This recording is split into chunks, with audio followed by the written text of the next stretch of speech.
Welcome, one and all, to the K.O.E Nation for the live stream edition. There's a lot of stuff to get into tonight, folks, and I want to get into all of it with you. There's a cavalcade of stuff that's gone down. We've seen the Crowder Seder controversy we're going to get into, the Giuliani controversy, and the eternal controversy that is Donald Trump. We will get into those and also much more, and a lot more K.O.E content that you beautiful people over here at Twitch have been missing out on. And I'm just like, it's so terrible. There we go. There we are. That's more like it. But how we all doing, all you beautiful people out there in the K.O.E Nation? One moment. I just got to make sure that everything's all right out there. But while we wait for all you beautiful people to come on in, I got, if you've been paying attention to this particular channel, you'll be knowing that I've been doing a favor for Grow the Farm Up. He's really enthusiastic about this very brand soybean oil. He's got some other content we might get into as well. Hey guys, Grow the Farm Up. This has been a video a long time coming. That is heart healthy, high nutrient dense, very brand cooking oil that came from a field that looked exactly like this last year. Project non-GMO verified, and it's the brand name that we've gone with. I'll link at the bottom of the page. We have our own YouTube channel and some other just web-based documents and things of this nature. We've got the food label, simpler the better, we found as we went through it all. The nutrition facts are on there, very heart healthy. And right now it launched, basically, and we launched it in 2020, but it's really now just starting to get out to the markets, and we're seeing restaurants really like it. It's a high oil, or excuse me, it has a higher flash point. It's made for higher temperatures. I know the people that have been using it also have suggested that the flavoring is better. Breeding these high nutrient dense soybeans and farming them regeneratively, keeping them 100% non-GMO pure in an identity preserved system, has led to the end product of that soy cooking oil, very brand. Just go ahead, Google it, look it up. You can buy it anywhere. I don't know that it's on the shelves of stores yet, but it will be soon. This is something we've been working towards for really 5, 7, 10 years. This is just one of the end products that I'll be happy and excited to bring you guys and show you guys about in the next month or two to come. But very brand cooking oil. It was very much grown in a field that looked just exactly like this last year. This oil came from this field, completely closed looped, totally traceable audit trail from planting to harvest to storage to the creation of the end product. Project non-GMO verified. And like I say, guys, check it out. Heart Healthy Cooking Oil, one of the products that I'm going to be letting you guys know about. Again, look at the bottom of in the description. There will be a link to the very YouTube page, and there also the web page that we set up for it. So moving fast, and it's actually a big demand for it. And now that restaurants are opening back up, once they try it, they just call and ask for more. I mean, notice this is in a 2-gallon jug. I mean, that's a pretty big jug for cooking oil, but that's the demand that we've had for it. So, all right, guys, wanted to show you that real quick. Out looking at some non-GMO, high nutrient dense soybeans today. Thought I'd stop by the house and grab a jug of these. I got, I don't know, 25 of them. So anybody wants to try it, let me know. I'll send you some. Grow the Farm Up. Well, thank you. I've never felt so close. No, you don't. Nice try, YouTube ads. You bastard. Grow the Farm Up. You got, well, let's see here. So, yes, folks, welcome one and all to the KOE Nation. And I'm sure, come on in, everybody. The water's fine. I just do that as a good favor to grow the farm up. But really, the big question, we've all been watching the Crowder Seder videos. We've seen everybody's take on it. And no one is asking the real question. No one's asking the actual most important question between Crowder, Seder, H3, any of them. The most important question that no one's answered is, are any of the people involved in this willing to box a Paul brother? Yeah, that is the most important question. Like, if nobody's willing to do that, then why are we even caring about this? Like, is Crowder or Seder or H3 or whatever his name is, are they willing to box one of the Paul brothers? That seems to be the most interesting topic of our day and time now these days. So figured, I think Crowder would do pretty good. Seder would have to really duck, and he'd have to, really try to go for the body and try and work an inside game. He'd probably have to keep a Philly shuffle defense, but Crowder would be able to come in more brawler. He's a big guy. So, yeah, I think in a boxing match against the Paul brothers, I think that would really be interesting to watch. Other than that, what the fuck? Like, who cares? I did think it's very interesting that Seder used this other guy to get onto Crowder's show, which is like,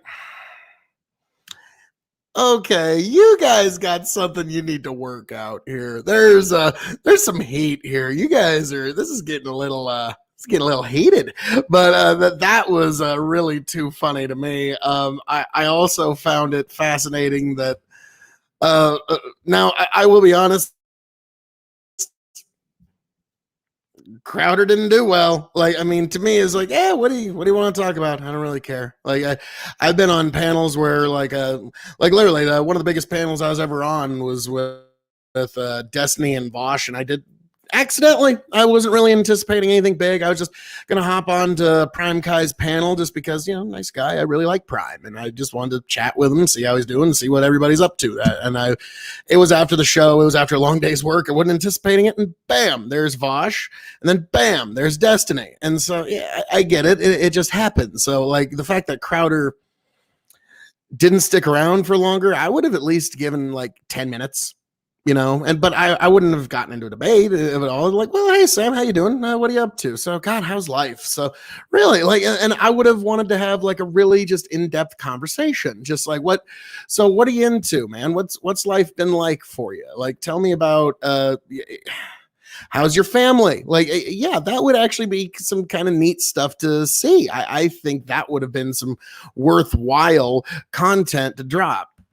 And it's oh my whoopsie daisies. But yes, to me, yes, Crowder took off way too early in that, and so that looks bad. And like, to me, here's the bigger takeaway. The bigger takeaway from all of this is Newsweek. Fucking Newsweek has an article about, I'll bring my gain down just a little, but fucking Newsweek has a goddamn article about Crowder and Seder invading on each other's show. Why the fuck have a subscription to Newsweek anymore? What's the point? If all they're gonna do is cover the shit that happens on the internet, just come to the fucking internet. Come right here, KOE Nation on YouTube and Twitch, and all the other beautiful panels out there that you can find on YouTube, on Twitch, on all the different platforms, on the places that will challenge your ideas, that'll challenge your thoughts and will engage your thoughts, will invoke your thoughts, will inspire your thoughts, and in times even anger your thoughts. That's where you're getting thought-provoking content. And so, to me, I usually relish a debate. It just depends. Like, don't get me wrong, there's nights where like, I'm not in the fucking mood. I don't want to fucking argue politic. I just want to, like, there's nights where, yeah, we all have those nights where we just want to, let's have fun tonight. But yeah, we're allowed. We're human. Yes, I'm drinking wine with ice in it. Wash me in your judgment. I don't care. Um, it's like week old. I got to drink it tonight. Otherwise, you know how it is with wine. And also some foreshadowing. Tomorrow night, Chicken is going to invade Castle K.O.E. Chicken's coming down to Phil's place, and we are going to kick off the rye tournament. Oh my God. We have now amassed 32 ryes between the three of us. It's going to be a single elimination one-on-one tournament, and we're going to determine the brackets tomorrow. And oh dear God, we're going to do a couple of reviews and a few matchups tomorrow night. And also, I just found out about this thing called Trappist ale, and so it's ale that's brewed inside of a monastery in Belgium. And so I'm like, well, yeah, we're reviewing that. And so I picked up a couple of bottles of that, and we're going to review. They say it's the greatest beer in the world. I have no idea. I don't have any frame of reference. I've only had a handful of beers in my life because I am now also doing a new segment on my channel, K.O.E Nation on YouTube. It's called Beer 30 O'Clock. And it always starts with, is it just me or is it Beer 30 O'Clock? And between you and me, the craft beer folks hate me because I pour too much head and I don't pour it properly. And now I just totally troll them. Like if you like, I'm going to pull it up now. Actually, I was going to do another Grow the Farm Up, but I'm just going to get to it now because it's just too damn funny. It's my latest review of Stella Artois. It's not mine. It's Chicken's review, but you got to see. I go a little over the top with the head here to troll the craft beer lovers of my state. It's maybe a little over the top. Let me see what your thoughts are. Is it just me or is it Beer 30 O'Clock? Welcome one and all to the K.O.E Nation as we do another spectacular beer review. Another one that we lifted from the Andre the Giant Memorial 156 Beer Challenge. Another one that was reviewed along the way by the one and only Chicken. One of his favorites, actually, one that he was really looking forward to getting into was Stella Artois Midnight Lager. And as you can see here, folks, Chicken was really looking forward to it. He really enjoyed it. It's really one of his favorites.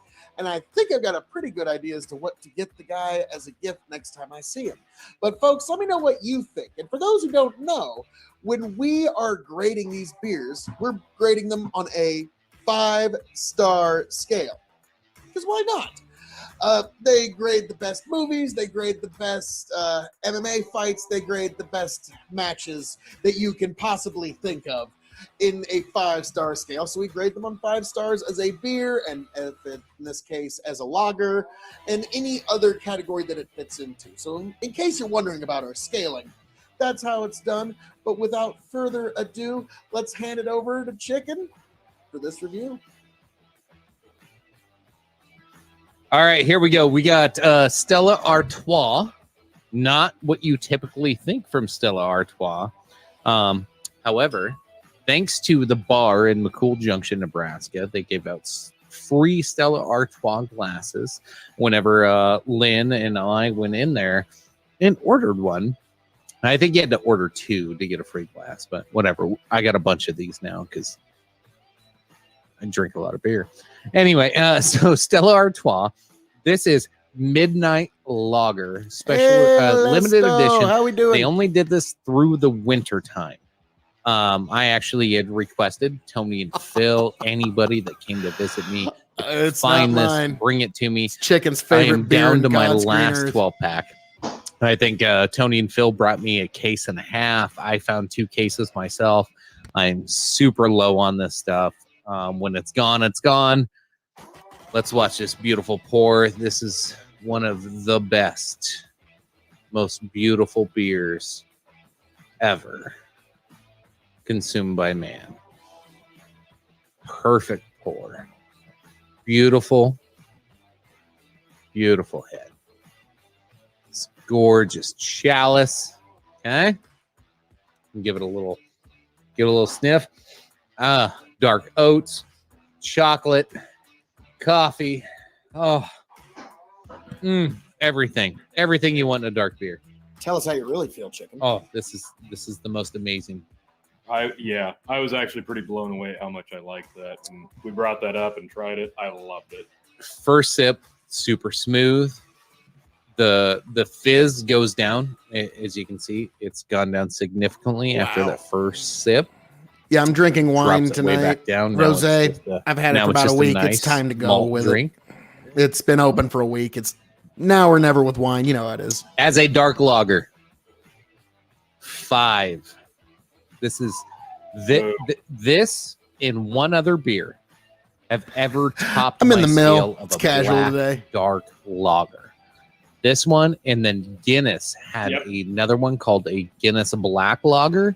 They quit making. I actually never wear a suit when I'm in Stella the mill. Artois. This is Interesting as that close this to is the that as first I've time ever you've noticed. found, and it's just. I As mean, good, I am if a not master better. sartorial resplendency. This pairs perfect with a God bless. not necessarily a this is specific on a steak. This has to be like a tight steak, like a New York strip, something super firm that has to be cooked just right.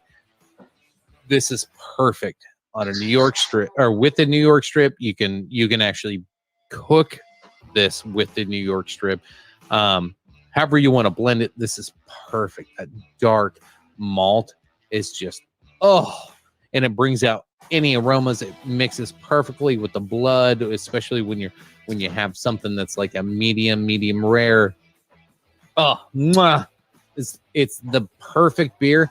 I could drink this nonstop for days and days, just sipping on it. ABV, I'm not 100% sure. This isn't super high. Usually dark lagers are kind of low alcohol content. But yes, this is one of my top 5 beers of all time. Stella Artois Midnight Lager.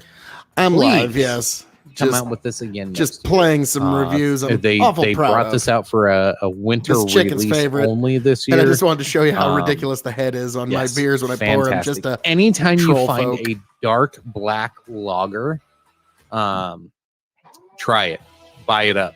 The darkest lagers you find they're almost like a Guinness coffee, but they're smooth. They're more palatable than the first time I ever tried like a Guinness.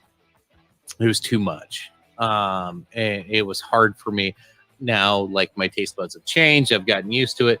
This is great, especially as a sipper with a steak. If you're out with your wife or girlfriend or just out on the town, you don't want to just like slam beers down because, you know, the Bud Lights and all that garbage shit that everybody else drinks. It's so easy to just swig it down. This is a gentleman's beer. This is when you sip, you have life stories, and you slowly sit and have good conversations with. This is like the snobbiest beers of beer, but it's so fucking good. I could sit here and chug this shit all night. You shouldn't chug it because it'll fuck you up. But yeah, great beer. Love it. Cheers, folks. Yeah. Find yourself some. Yes. All right.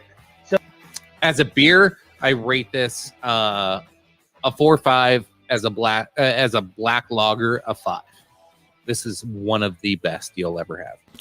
I'll answer all your questions, Alesto, There at you the go, end of folks. this. You can see he really, really enjoys that Stella Artois. So I think I know what to get him for a gift next time I see him. But folks, there was Chicken's review, and that was his debut on Beer 30 O'Clock here at the K.O.E Nation. And as I'm known to say around here, all that being said, thank you for joining us this evening, folks. Thank you, and will you have yourself a lovely Beer 30 O'Clock wherever you're having it.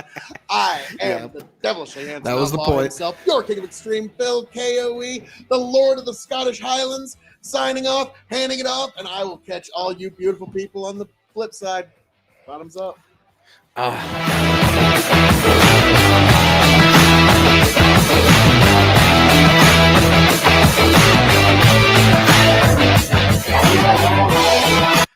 All right. That's beautiful. That's beautiful.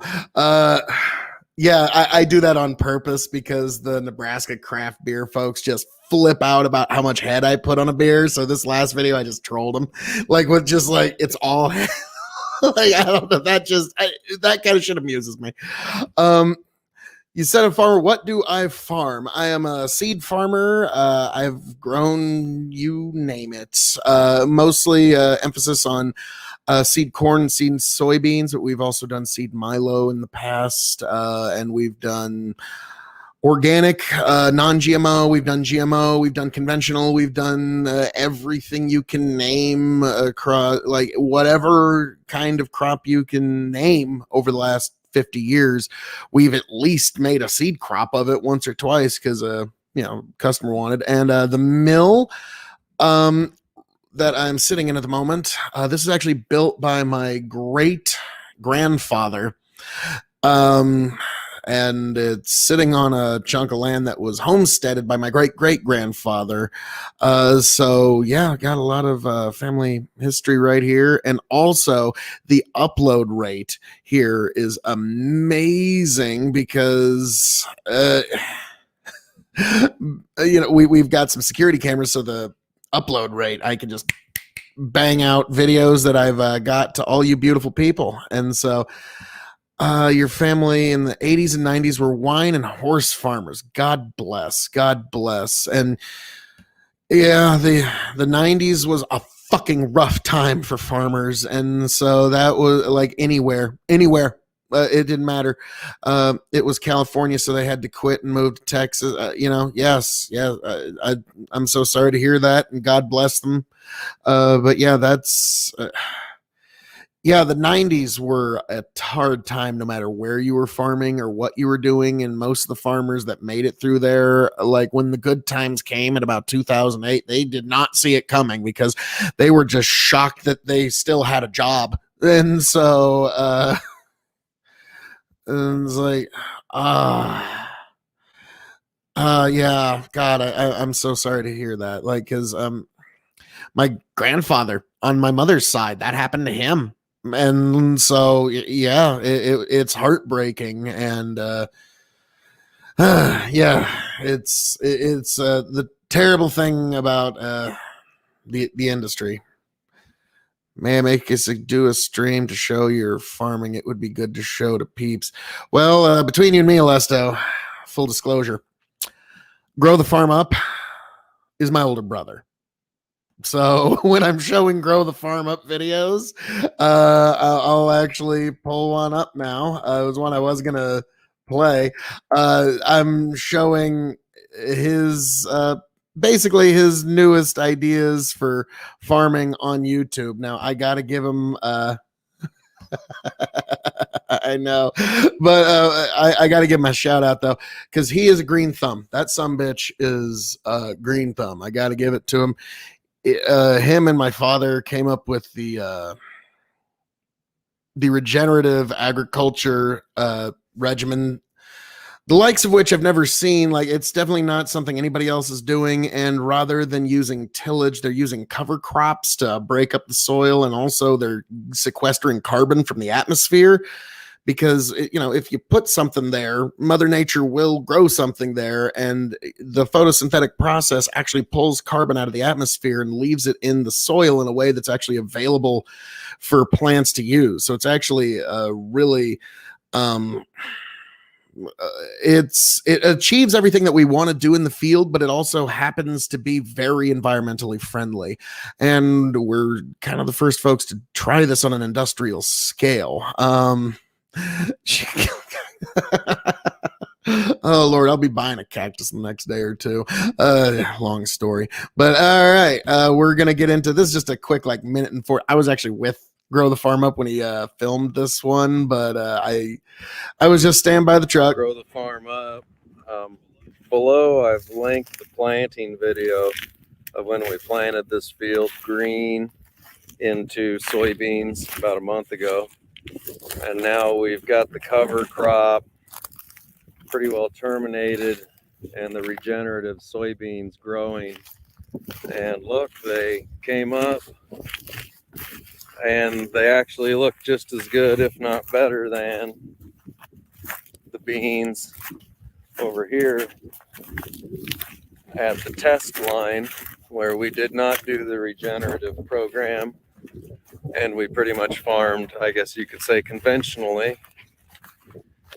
And you really can't tell the difference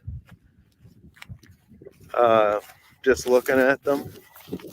I mean, I can't see a visible difference, but if you guys remember, this ground is extreme no-till, and then this has been our extreme regenerative cover crop project, and we've got really nice looking soybeans coming, and I think in August this field's going to look good. And our soil samples have been very interesting.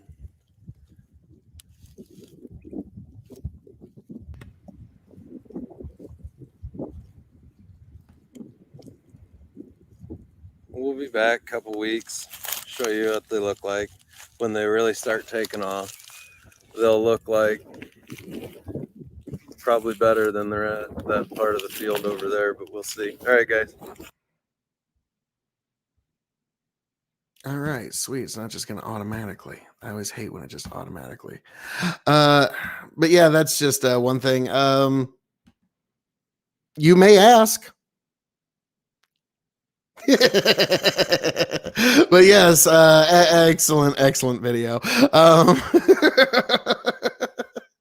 Oh lordy, that's like asking somebody their salary.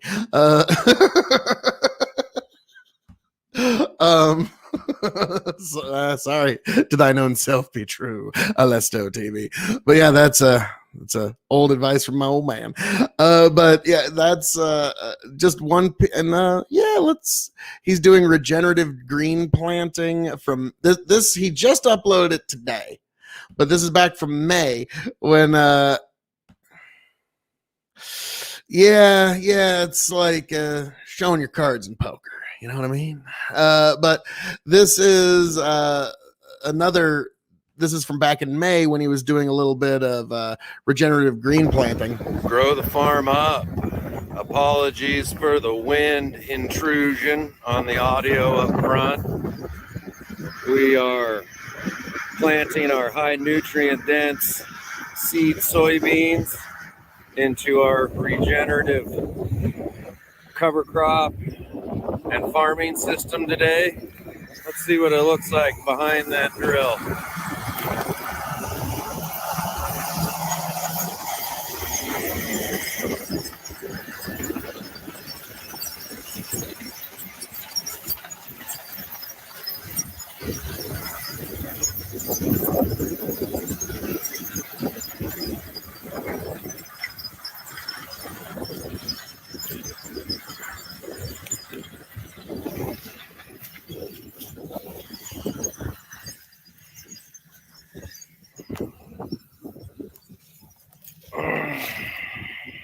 Whoop. Bad camera.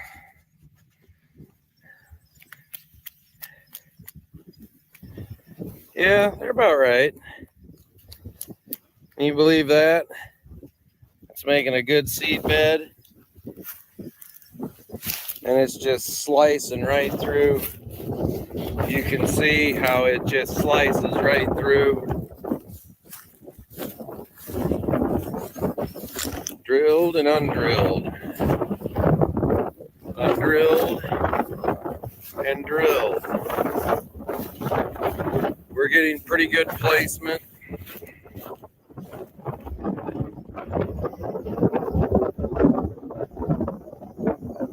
Between half a knuckle deep and 2 inches deep. That's about all the guy can do. We will hope that we catch a little rain tonight or tomorrow. And in 2 weeks' time, this field will be replaced with green cover crop with green, high nutrient dense soybeans. Grow the farm up. God bless Grow the Farm Up. My entire job is value added wholesale. That's pretty much my whole job. if that gives you an idea. But yeah, it's good life. It's good life. And it's just it me and my brother. And you know what? Here's one. I'm gonna give this one here. This is also one that I really, really like. It features my dad. Gramps the farm up. Okay, guys, grow the farm up. A lot of I different finally got a names. chance to run my father down, Brad Lauber Sr., who's been the brainchild behind our regenerative farming program for the last 20 years. I'll let you take it away, Dad. Look at that soil, coffee grounds. We're planting today. It looks moist, but it's dry. We're planting into this. Yeah, Grow the Farm Look Up's at the name of my this. brother's YouTube channel. And we're getting a good seed bed. Good decomposition. And you look, we planted 13 varieties. I'm trying to, here's some lentils. Here's wild mustard. That's a Austrian winter pea. These are Forbes, hairy vetch. Just to name a few. Clover. There is clover, yes. If you got to dig down, you can find those petals. I've just been simplifying it, calling them the legumes and cool season grasses, but that is the science behind it there. This guy has not applied anhydrous ammonia since 1982, 84, This is before I was born. and has been working on biology, soil science, and regenerative farming since the 90s, since before it was cool. I've done it both ways. We used to disc, chisel. Cool. God bless. cultivate twice. And now we do nothing. We put on a cover crop. And there's got to be several tons an acre of organic matter here. And it'll show up in our tests. I would not hesitate to suggest that we have actually created an 1/8 or a 16 inch of topsoil, because this cover crop was broadcast on in late July of 2020. It was not planted, it was broadcast into a standing cornfield and has not been touched since, other than we mowed it once with the shredder. Now we're planting directly into it. And look at this soil, folks. This is like peat moss that you would go buy. This looks much different than a lot of the rental ground we farm on. If we had a spade, I can't believe we don't. What kind of farmer doesn't have a spade, Dad? One that his sons take them all the time. Well, he's got such good shovels. We might steal them. Old from man's time. always Sorry got the about best that. tools. He really does. See worms in every shovel. Probably 5 or 6 of them. We dig up and kill more worms when we dig for seed to see where it's getting placed than we do find seeds. Wanted to I might have take been the responsible opportunity for that to one that introduce you to day. the old Sorry. man, the brainchild behind most of, he says all of, I say most of our regenerative farming techniques and tactics. And here he comes, just got fueled up.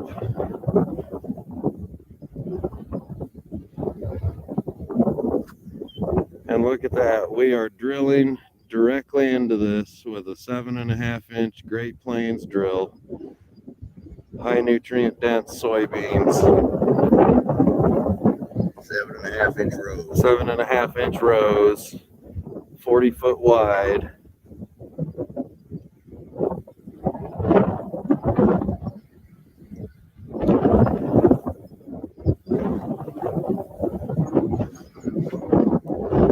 And come back in a few weeks, show me the beans. Stay tuned. Come back and check out and see what the result of this is. All right, guys, grow the farm up. No, you don't, YouTube. You're not sneaking your GoDaddy video onto my. Nice try. Nice try. Sheesh. But yeah, so that's just a small example of what we do. And now you asked, well, first of all, yeah, I was totally responsible for that day. But my biggest take on the Crowder Sam controversy that I did cover a little bit earlier, and I think this is the most poignant observation, is what we all need to know is between Sam Seder, Steven Crowder, the H3 guy, between all of them, are any of them willing to box a Paul brother? Yeah, that's really the most important, poignant question. Are any of them, take your pick, willing to box a Paul brother? Like I said, I think Cedar's going to have to really get inside, try and work the body. He's going to have to use a Philly shell defense. I think Steven Crowder, he's a big guy. He'll be able to do some brawling. He actually stays in shape. I think he'll be able to last a full 8 rounds, but I don't know. I still think the Paul brothers take it. So that's my biggest question there. Alesto TV asked, I found it really scummy that Ethan did that. It's like having a person come into a fight mid-fight. Yes, I do understand that perspective entirely. And it does seem a little obsessive on Sam's part that he's going to hop onto somebody's show like that. But at the same time, like my buddy Chicken said, I hated it. I really hated that he said that, like it or not, Sam Seder got 30,000 more subscribers, so he wins. Now, Crowder did get like 500,000 more views that he would have not gotten otherwise, so you can, potato that one. But and he goes, with Crowder heart condition, he would never fight until after surgery. Understandable, but okay. So we Crowder's out until after the surgery. Seder, probably not. H3 would do it just for the money, and he's too stupid to know that he would be in fucking real trouble against one of the fucking Pauls. I was a big hater on the Pauls, I'll be honest. I thought Ben Askren was going to really go, okay, Ben, you're an actual fighter. Paul is he's not at your level, but I was proven wrong. Crowder will be back in 4 to 5 weeks. Okay. They can promote the fight over those 4 or 5 weeks. Sam would be broken. Like I said, he's gonna have to fight a very like Lyoto Machida style, just I can't be hit style. Because I do think against either of the Paul brothers, I think Sam probably ain't gonna take it. And H3 would be fun to watch. I mean, it'd be fun to watch him hit the dirt inside of 3 rounds. But that's how I see. If it's boxing, Paul would win. But if it's MMA, I think I could. You think? So we got another gym master. I myself also really love MMA. I trained it for 3 years. Really very formative experience in my life. And that's the thing. You have to have that mentality. Like when I was training and I was at the peak of my fitness, like Brock Lesnar, Cain Velasquez were on top and they would fuck a guy up. But you still had to have that thought in your head, like, I'd kick their fucking ass. Like, that has to be inside you. Otherwise, why are you even doing that? I was brown belt in Brazilian Jiu-Jitsu and wrestled for 5 years. Yeah, excellent. All my experience before that was traditional martial arts, and so that's a reason why you'll note that I don't really add that to my actual martial arts experience training. Like, don't get me wrong, I wouldn't trade those experiences for the world, but when I was doing something where you can get hit back, that's where it got serious. You know what I mean? And yes, Brazilian Jiu-Jitsu brown belt, God bless, man. I fucking love Brazilian Jiu-Jitsu. To me, it was just like I was used to striking arts. And so to me, it's like this grappling stuff where you can get them to tap out. You don't have to get hit. I like it. I've put on 100 pounds since that era in my life. Like, oh, there was a girl I met. She was a ring card girl. We were watching the Mayweather McGregor fight. So it was a bunch of people that I'd never met in all my life. And we were all at Tony's house. And so just the fact that he had the fight ordered, like people like, dude, please, can we come over and let me bring my cousin and let me bring her friend and her whatever. And then so it got to be a big party. And so this girl like, yeah, I used to be a ring card girl. Like, oh yeah, nice. I used to do MMA. And she said, yeah, that was about 7 years and 40 pounds ago. I'm like, God damn, that's a perfect. I'm stealing that. I'm stealing that, but. Yeah. I'm sad to say I called that fight almost to the round. Before the fight, I said that Mayweather was probably going to stop at the 9th round, and pretty much went the way I thought it would. And like, actually, what happened in that fight, in my opinion, okay, like McGregor, he's MMA, okay. Every time he swings his hands, it is designed to stop the fight and end it. And so he's thinking, I'm gonna fucking end it the minute I hit this special punch. And Mayweather's been hit with every fucking punch that fucking is known to man. Okay, there's no punch that's gonna shock Mayweather. And so when I saw it, McGregor standing in southpaw, he throws and he switches his stance and he hits this switch punch. Here, I'll just standing like this, he throws this switch punch like that. And he hits it. I'll give him credit. He fucking hit that punch. And he fucking whacked Mayweather right between the fucking eyes with it. And then Mayweather just, okay, all right, come on. All right. Is there any more? Is that it? Is that all you got? Mayweather's been hit with them all. And at that point, McGregor knew, oh no. Like, because if you ever just like, even just schoolyard, hit somebody with your best shot and they just, like, yeah, that's when you know, like, oh, that happened to me in a sparring session one time. This judo kid, we had MMA gloves on even. We were fucking nuts. Had mouth guards in, MMA gloves on.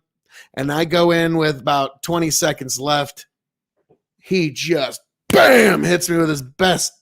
And I just, motherfucker, like you get pretty pissed off. And so, it was a fun day. I love mixed martial arts. Yeah, Mayweather just danced around the court. They should have done MMA afterwards because I gave May 2 minutes. In mixed martial arts. You can just watch the Randy Couture versus James Toney. I think that was it. Now I gotta look it up real quick. I think it was James Toney. Randy Couture versus Yep. I knew it. Randy Couture versus James Toney. I'm not going to play it because, copyrighty stuff. But okay, if you've ever seen that fight, just go watch it sometime. And it's what happens when a grappler has to face a boxer. James Toney, world heavyweight champion level boxer. Randy Couture just goes for a super low ankle pick, takes it to the ground, and chokes him out in a minute and a fucking half. Okay, that was the whole fight. Randy wasn't gonna, let me just fucking trade hands with a world heavyweight champion boxer. You don't need to, like, I'm trying to think, who did Tim Sylvia fight? Tim Sylvia versus Ray Mercer. Yes, that's the reason you don't trade hands with a world heavyweight champion. Watch Tim Sylvia versus Ray Mercer, another 12-second fight, because Tim Sylvia, he's standing like this. He's got one hand way out here and one up here, thinking that's gonna fucking keep him safe against a world heavyweight fucking champion. Yeah, it was absurd on the face of it. And I was like, oh no, wham. And then down goes Tim. And so, yeah, that's why you don't trade hands with a world heavyweight champion boxer. You just go for the ankle pick. Alesto TV says, I've told people my Prime. You have one pinch to knock me out. If you don't, we are going to the ground, and I can promise you I will black you. Oh, you have one punch to knock me out, and if we don't, we're going to the ground, and I promise I'll black you out. Oh, yeah. Now, I found out I got a pretty decent chin, but that's one of those things you don't want to fucking use. Oh my God, that's a good way to just fucking wake up on the, but I have a good chin. What happened? But yeah, grappling is such an interesting art. It's one of those things that if you truly just delve into it, the learning never truly stops, and it's just an eternal chess match between your mind and yes, I love combat sports. If you can tell, I'm not really too big into the team sports. To me, it's like when the Olympics roll around, I want to know what's happening in boxing, judo. Unfortunately, wrestling is not a thing there anymore. Taekwondo, any of that, and like, yeah, just one-on-one sports. I love that shit. Excuse me. Woo! All right. Well, now there's something else I wanted to get into this evening. Hang on. It's not my usual wares, but it's just one I'm awful proud of. I also upload. This will just take 2 minutes of. 1 moment. Good cardio was huge in wrestling, running 2 to 5 hours daily in constant water. Okay, now Alesto, I'm going to say this: you will be able to big hand, small keyboard. Yeah, I do have that going on. But now, what you will understand, me as a guy who primarily my ground art was jujitsu, the wrestlers were a fucking nightmare to me. And it wasn't because, in my opinion, it was not because their technique was superior. I don't think wrestling is superior technique to Brazilian jiu-jitsu. I do not. But the fucking work rate of the fucking wrestlers was so fucking hard to overcome. They just trained like they fucking wanted it more. And that was so hard. Like a wrestler who had a good coach in high school is like a fucking force of nature. Then I was like, oh fuck, I gotta go up against fucking wrestler guy that I still have fucking 90 pounds on, but fuck. So you Jesus, running 2 to 5 miles, big hands. The wrestlers and their just work rate was just so hard to overcome that I really it was just through Brazilian Jiu-Jitsu, just pure technique and knowledge of the angles and different ways of getting submissions was the only way I could overcome that. So if it was standing up, I was just going to throw kicks and keep you at a distance. If we got to the ground, I'm going for a lock as soon as I fucking can. I'm not going to try and wrestle and try and grind it. I was that was my repertoire anyways, but like I'll admit my wrestling was also very weak compared to most, but I really nerded out on the Brazilian Jiu-Jitsu game, and that was how I Brazilian Jiu-Jitsu and wrestling is comparable to football and rugby. Nice. I'm stealing that. Like I'm dude, Alesto TV, I'm stealing that. That is stolen forever. I'm gonna totally steal that. Yes, similar but different. Yes. Now, thank you for that. That's fucking awesome. Now this one is I'm reading just 2 minutes, but it's from Uncle Handsome's Redneck Poetry. It's called "On Being a Poet."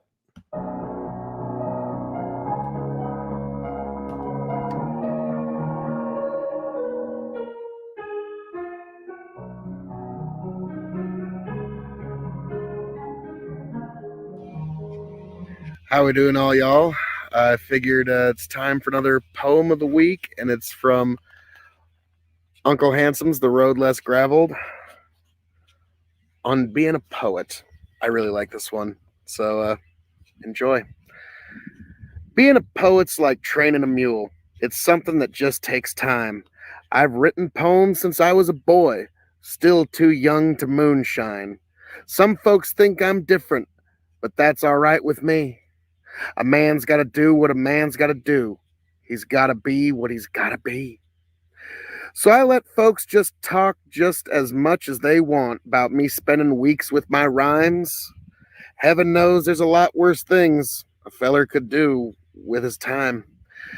'Cause a well-writ poem's like a well-trained mule. It's simply a joy to behold. It ain't worth as much, but you don't have to feed it or worry about it getting too old. And you don't have to worry about it breaking a leg or falling off in your well or jumping your fence or catching the colic or getting too pretty to sell. Uncle Handsome, the road less graveled, redneck poetry. I love this stuff.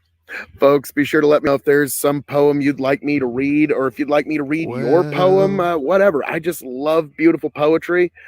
And if you got one that you'd love me to read or you'd want me to read, I will find a beautiful place to do it. But folks, this has been our poem of the week on being a poet. Your thoughts, poets? So yeah, it's a new thing I've been doing on my YouTube channel. I guess not necessarily new. I've been actually, I love that last shot there. Beautiful. Yeah, that's just all footage I found myself. And yeah, I actually kicked the cord out of my mic while I was watching that, but God bless. But yeah, I've been I do poems of the week, and I read like listener requested poems if they want me to read just some whatever poem they like, or you want me to read your poem or whatever. I love that shit. It's just it's what makes our human experience so unique. Oh Lord. You know, if you're not going to cooperate, I'm just going to do that. I give the audience my beautiful, beautiful face. Okay, there we go. Exit your evil full screenness. Lord Almighty. But yes, I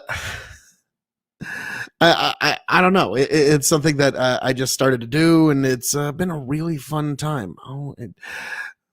Now my computer wants to ask me if I want to update. No, go fuck yourself. I'm not updating any of your bullshit. I'm in the middle of interacting with the greatest audience in all human history, the K.O.E Nation on YouTube and Twitch. You'd better be following, liking, sharing, subscribing, because you beautiful people make up the greatest audience in all God's creation, that of the K.O.E Nation.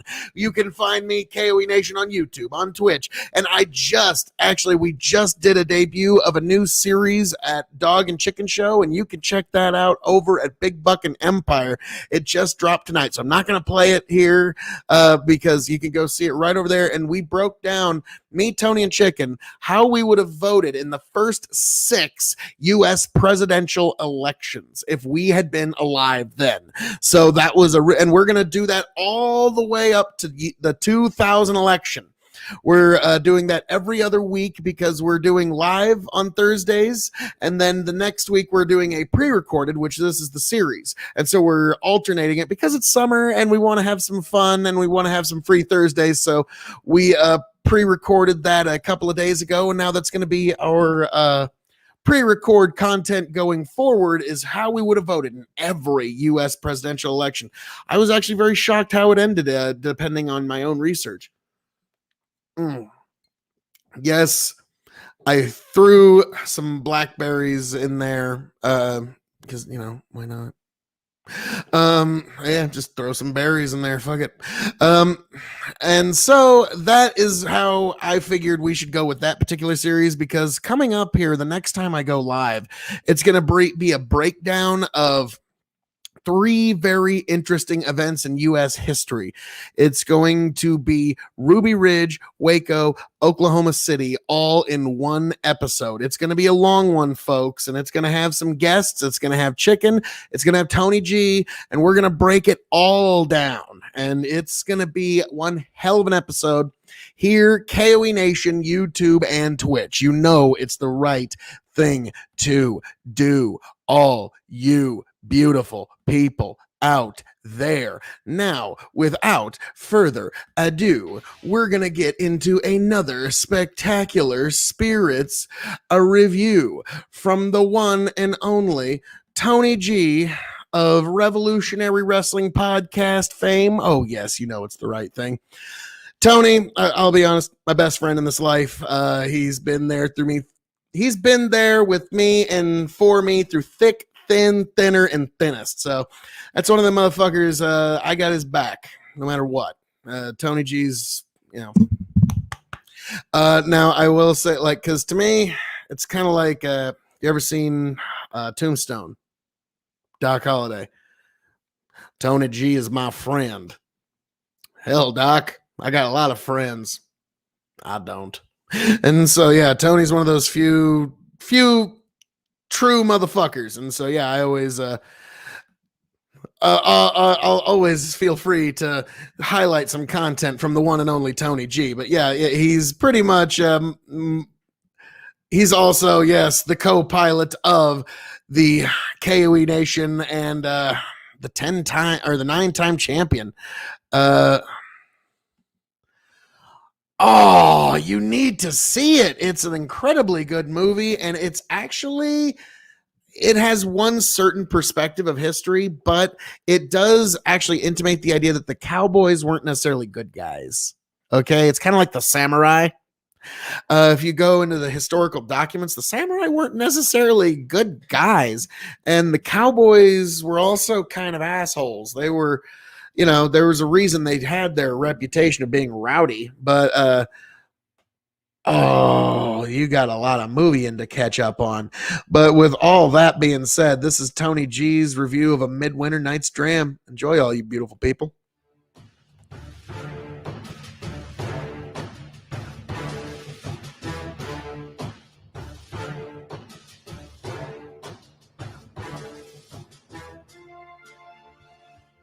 Welcome, one and all, to the KOE Nation for a very special Spirits review. I am your King of Extreme, Phil KOE, the Lord of the Scottish Highlands, the Prince and Potentate of the political parlance, and one damn handsome man, if I do say so myself. And we're going to be checking in with one Tony G, giving a very special Spirits review of A Midwinter Night's Dram. Yes, the rye we've all been chasing. It's one that's so hard to find. This is as good as I can do. Just good old High West rye. Excellent stuff, but by all accounts, boy howdy, do I really want to try that Midwinter Night's Dram now. So without further ado, folks, let's hand it right on over to Tony G for his review of A Midwinter Night's Dram. T, take it away.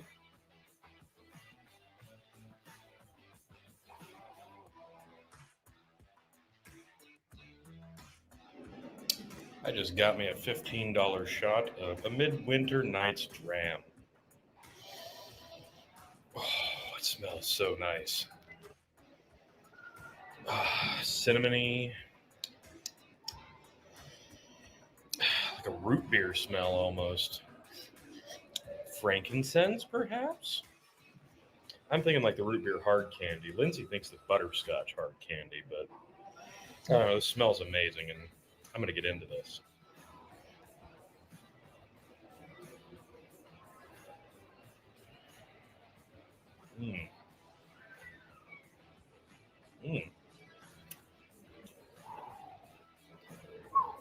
That's a spicy one, but very smooth. You can tell it's a high, hot, spicy ABV, but very, very smooth. Lingers on the palate. Nose to palate, very similar. Yeah. For me, yeah. Cinnamony root beer. This tastes like Christmas. This is amazing. Wow, this one's really nice. It finishes so clean. Yeah, this is definitely one I would pick up if I came across it. You know, you're going to pay out the ass for it, but I can see why people would. This is a special occasion. This is one I would definitely pick up if I came across it. You're going to pay out the ass for it, but it's probably worth every penny. It's a special occasion whiskey. Do not hesitate to pour yourself one if the time is right.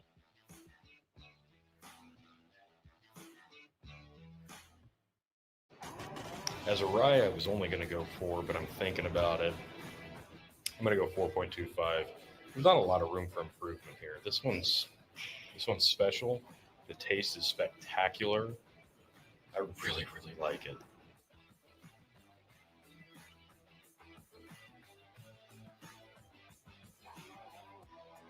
And as a cask age, I'll go 4. I'll keep it modest. You could go higher. I'm sure they could improve upon this with the cask aging a little bit, but I don't know why you would. I don't know why you'd screw with a good thing. Like, if it's not broke, don't fix it. This is amazing.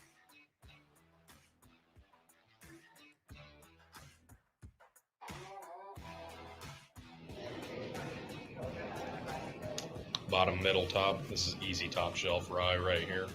This is a bragging whiskey. If you can find it, get it. If you have it, drink it. Maybe share it, but don't share it too much.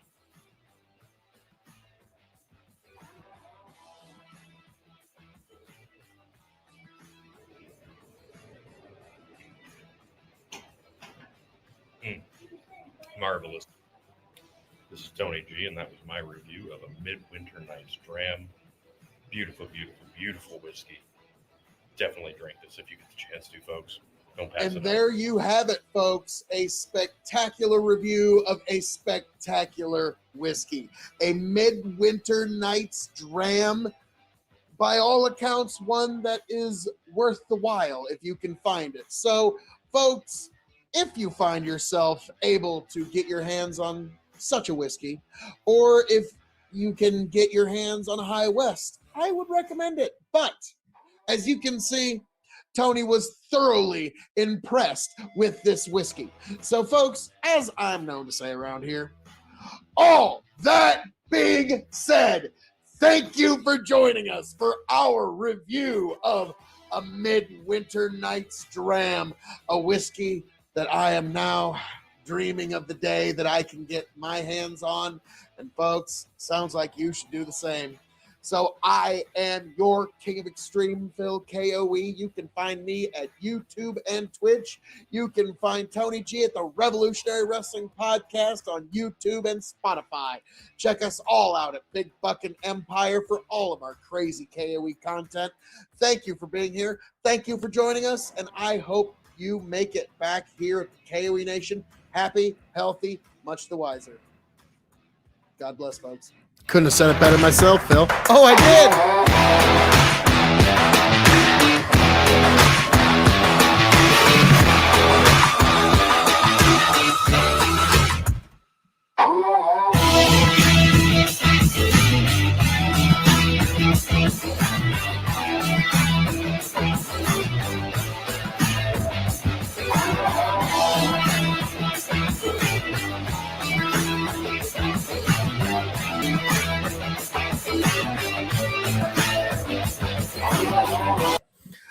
Oh, I love that song. I do. I really do. It's by an artist called Mocha, and the song's called Get Drunk, and it's copyright free. You can use it. You can even use it on videos you want to monetize. So that's really cool. So I always give shout outs to artists to do that kind of stuff. And also, speaking of shout outs, I just got a from Grow the Farm Up with a very special request. And also, but before I get to that, Alesto TV, if you are still with us, my knife is in my truck at the moment, but with my pen of knowledge. As the super fan of the evening, I am knighting you Thane for the whole damn week. You're just one of the great super fans of all time of the K.O.E. Nation. Here are the keys. Just bring it back with a full tank of gas at the end of the week. God bless you. All right. Hey, I'm sorry. Could not help it. I love me my super fans. They're what make the world go round. But yeah, this was one that was specifically requested. Oh, you bastard, Grow the Farm Up, and he's got ads. Do you know how fucking do you have any idea, like, when your brother has ads on his videos and you don't? Like, do you have any idea? Like, what that's like when your older brother has ads on his videos, but you don't? Like, you son of a biscuit. It's too funny. And so we give each other a hard time about it all the time. And it's just, it's all in good fun. But yeah, he requested, I'm going to play this one and then one more from his YouTube channel. This is, and I got the noise off just because I didn't want to here is adding no good rapscallion. But yeah, this is the regenerative ag ecosystem in action. This is actually how it works as it's being shredded and you're creating green manure. And so this was requested from Grow the Farm Up to be played. And so here you go, folks. Grow the Farm Up. Let's take a moment and take in the diversity of regenerative farming.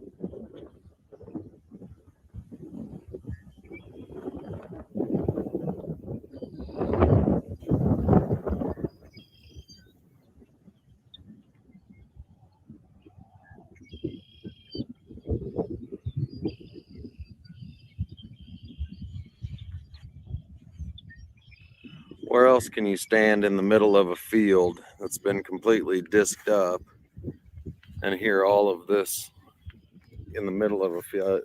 You don't hear it. Not only does this bring back the harmony in the soil, but it brings back all the different insects and generally regenerates the ecosystem. You can hear it. You can hear it when the soil and the ecosystem is happy.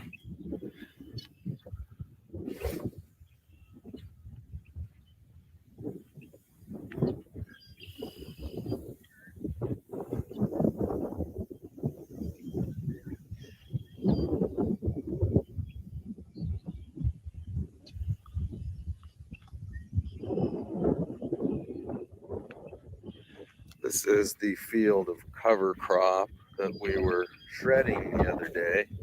This is the patch I left unshredded.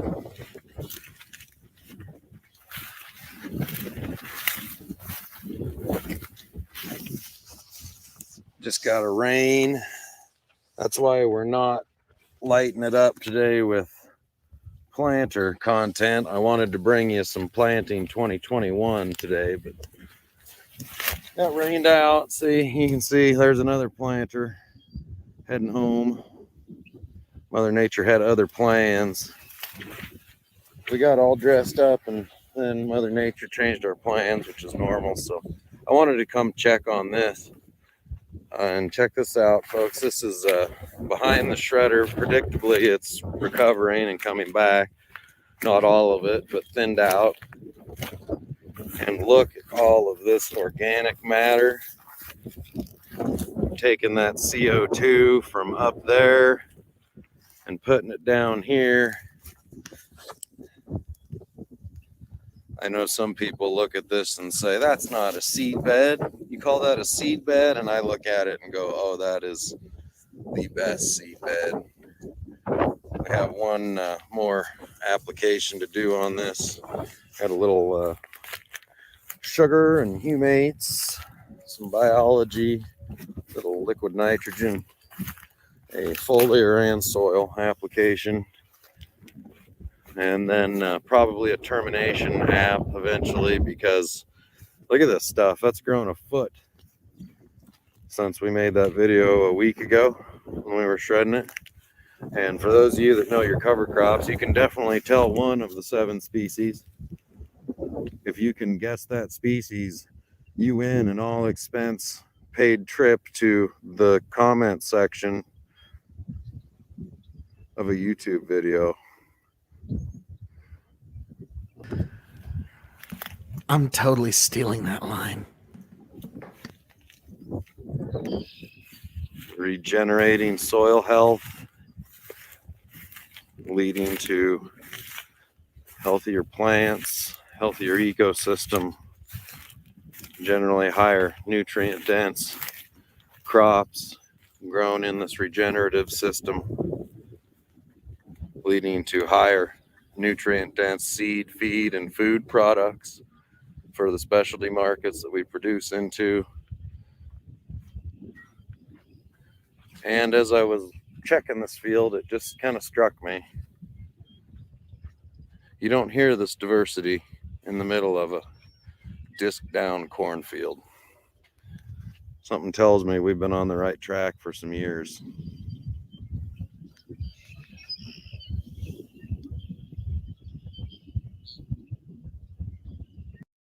If you wear glasses or Try. Nice try. Sheesh. Grow the farm up and all your stupid. all your stupid ads having videos. Yeah. Not that I think about it often. Now, actually, before I get into this is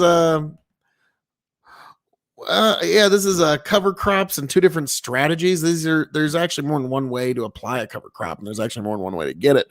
And here, Grow the Farm Up really breaks down the two different ways to do it. Okay, guys, Grow the Farm Up. Today we're going to talk about two different types of cover cropping and the reasons behind it. Now, this is a cover crop, as you can see, very tall. The winter grasses made it.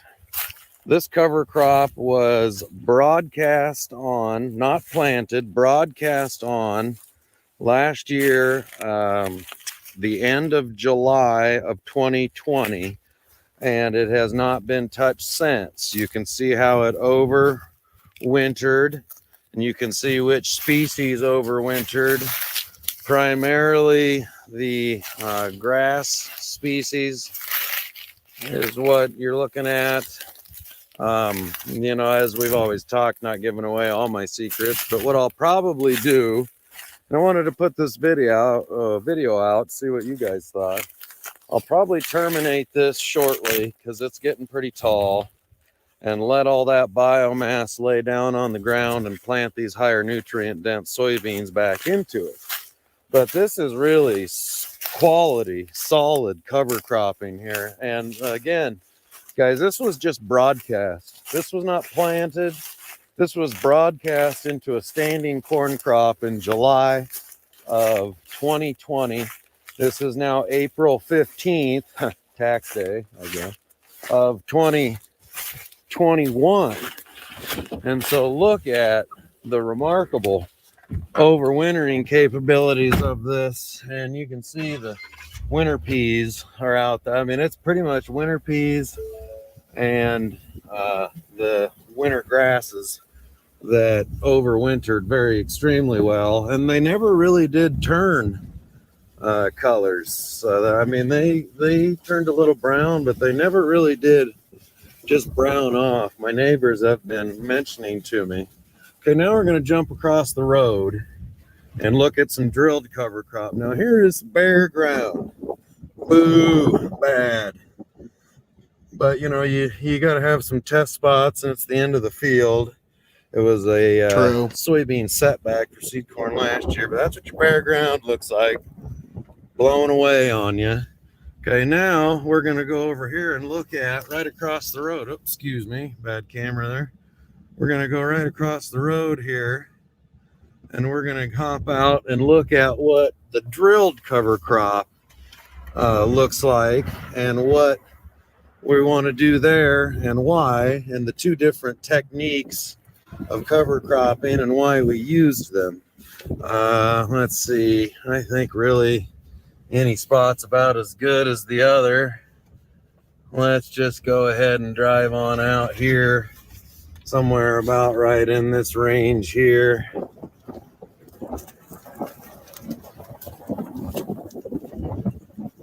Okay, this looks pretty good. Now, if you guys look back at my videos, you'll see when I did broadcast that cover crop over there, which was last July, and you'll be able to see what that looked like last summer.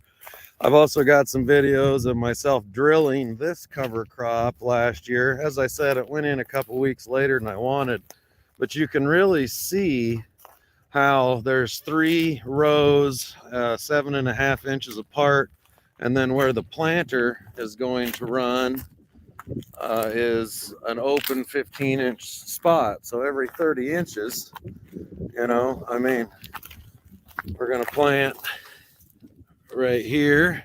Let me get zoomed out again. You know, you're going to plant right here. You're going to plant right here. You're going to plant right here. You're going to plant right here. And so this stuff, I will probably plant into it and will not terminate it until post-planting or right behind the planter. On the seed corn fields, I may terminate it before planting just because. But the nice thing I've noticed about this, if you give Mother Nature something to grow, you know, your Mother Nature is going to put a plant on any bare spot in the field, and more than likely 9 times out of 10 that's going to be a weed. You know, it's not going to be what you want. And we've got a really good mix here. You can see the Austrian winter peas that overwintered, putting nitrogen down. Again, pretty much the same mix of the winter grass family of cover crops, and we're adding carbon and more carbon. And I think I'm going to let this stuff grow. What do you guys think? Sorry for the poor camera work. I think I'm going to let this stuff grow for a good couple weeks. I'm going to try some commercial cornfields where I'm not necessarily going to not terminate them, but I'm going to just knock them back a little bit with either a little 2,4-D, or what do you think about this? Just a little bit of 2800 or 3200. Maybe throw a little phosphorus out here, liquid broadcast. I don't know if the camera is doing this justice. Let's see if it looks better this way. Kind of an overcast day. So these are the 2 different methodologies of cover cropping. One in corn, which you can broadcast, not plant, broadcast, you know, late July of the 2020 corn crop year. And then this is behind soybeans, which is get your soybean drill out and basically drill cover crop with it. Ideally right behind your combine. In the past years when I've done this, and it's been cold, it's supposed to freeze again. Chance of freezing over the weekend. It's Thursday today. Chance of snow Tuesday of next week. So it's been cool. So we don't have we had a couple of 6-8 days of ideal growing conditions. And you know, the great thing about it, guys, is you know there's some spots where it's cover crop, you know. But in a week, 10 days of good weather, this stuff is going to take off and be a foot tall.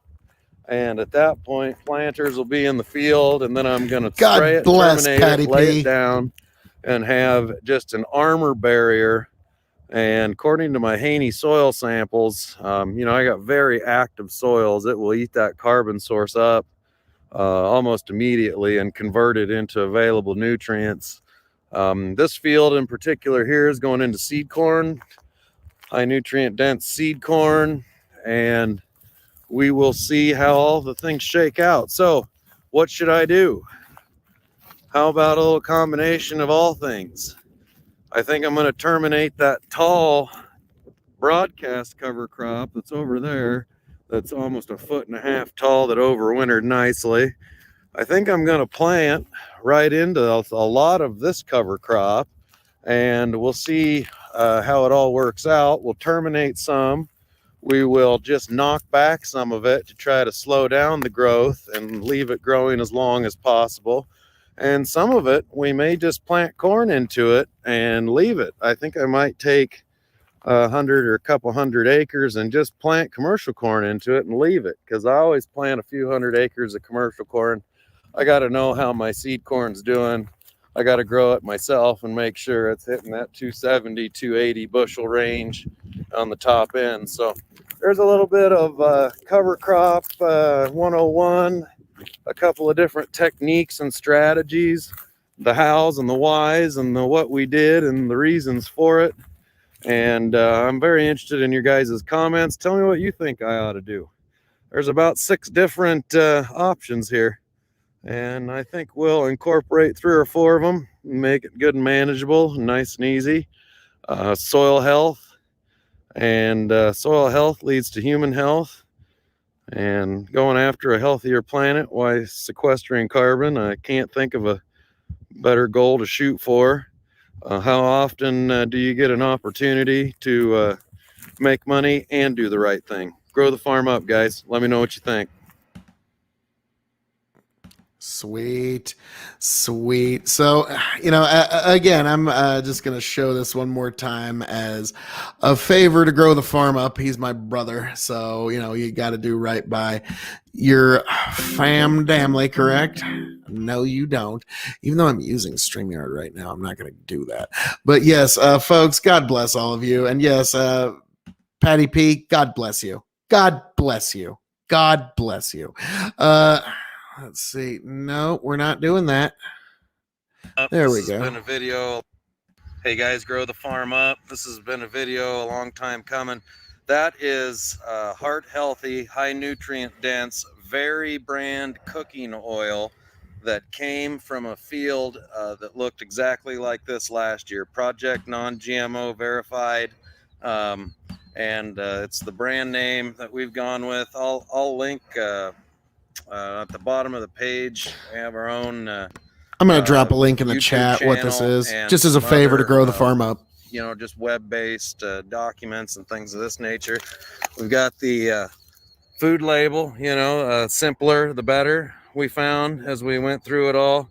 The nutrition facts are on there, very heart healthy. And, right now it launched basically, and we launched it in 2020, but it's really now just starting to get out to the markets, and we're seeing restaurants really like it. It's a high oil, or excuse me, it has a higher flash point. It's made for higher temperatures.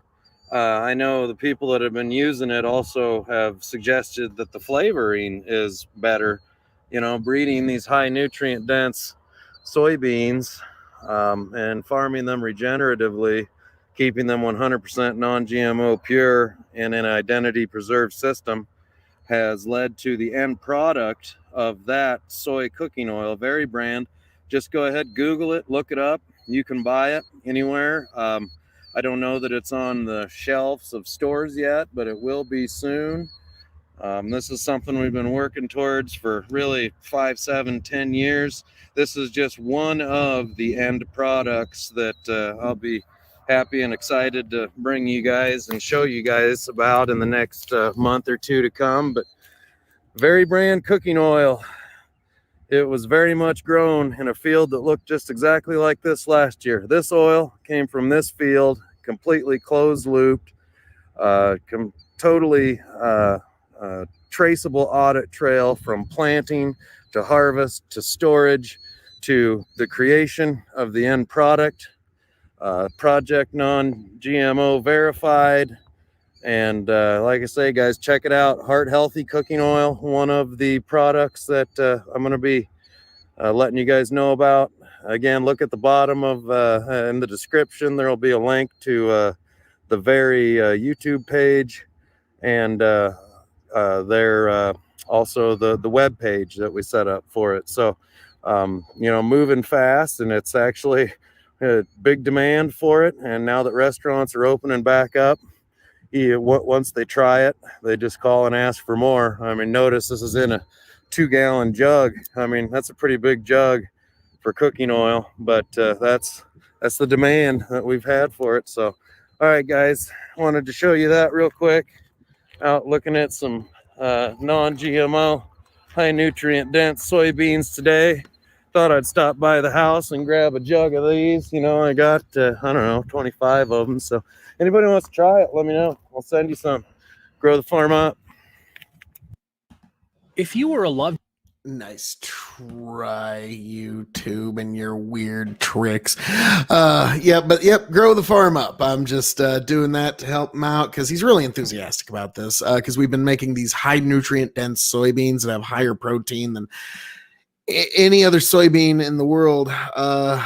And so I've just been really, really enthused to help him out. Excuse me. Been drinking wine this evening, folks. What are you all drinking out there? What is the spirit that's on your mind? And actually, we had one that dropped over at K.O.E Nation on YouTube that I'm looking forward to seeing. Oh no, that's not what I wanted. Stop it! Stop it! Goodness, even in the future, nothing works. Which is one of my favorite lines from Spaceballs. Even in the future, nothing works. But yes, all you beautiful people out there. Behave, all of you. Behave. But yeah, so that was my brother Grow the Farm Up. He's a real green thumb. He knows what he's doing when it comes to the ag end of things. He's between my dad, my brother, and both my brothers, I got some really great people to help me out in this farming world. But I think it's time that we have a little bit of fun. But yes, very brand cooking oil, interesting stuff. But it's time we have a little bit of fun here, folks. And this is one that I've been looking forward to getting into for a while and to share with all of you beautiful people. This is the review of Eagle Rare 10 Year. Now, if you got any questions for me, get into it, and we will get into all the things of the day. And like I said, the most pressing issue of the day, will Crowder or Seder or H3 be willing to box one of my Paul brothers? One and all to the K.O.E Nation for another special Spirits review here at the K.O.E Nation on YouTube and Twitch. I am your King of Extreme, Phil K.O.E, the Baron of Bourbon, the Prince and Potentate of the political parlance, and the Emperor of Big Fucking Empire, here to give you another excellent bourbon review. And I am joined by my indomitable broadcast partner, the one, the only, Tony G. Like, share, subscribe. So this is a lot of people's unicorn bottle tea. Yeah. We are reviewing Eagle Rare Kentucky Straight Bourbon, aged 10 years. This is a 10-year-old bourbon. Yes. Now, I've already actually got myself set up. I've got myself a You've pour. been sipping on that throughout the evening. I have. So you have a unique view of it. I do, and this is honestly the only second time I've enjoyed this over. Yes, And I do. I'll be frank, this is I do, about sir. what I expected and remembered. So nothing new to report here, but we will get into it. It is a 10-year-old bourbon, and it's one of those Buffalo Trace, just some folks just have to have it bottles. We did not move this on to the bourbon tournament this year. No. We will consider it again next year when we probably do a blind flight for it. Indeed. So, but today we are going to grade this bourbon officially on our 5-star scales. For those who don't know, half star means you don't need it, you can move on. 5 stars means you need to have this whiskey before you shuffle off this mortal coil.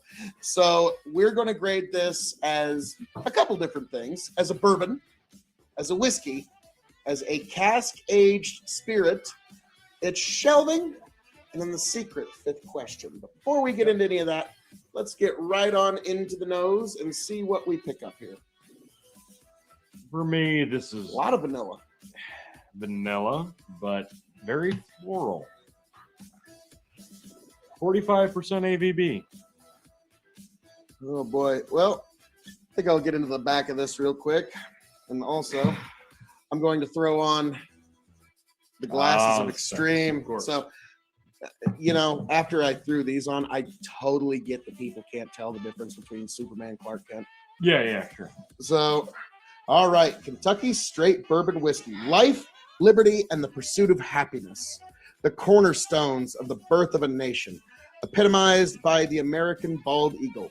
The nation has come to represent the freedom, spirit, and independence of the individual, giving the world products and innovations that are uniquely its own. One such innovation was Kentucky Straight bourbon whiskey. Early Kentucky settlers created bourbon, the true American spirit, in the late 1700s.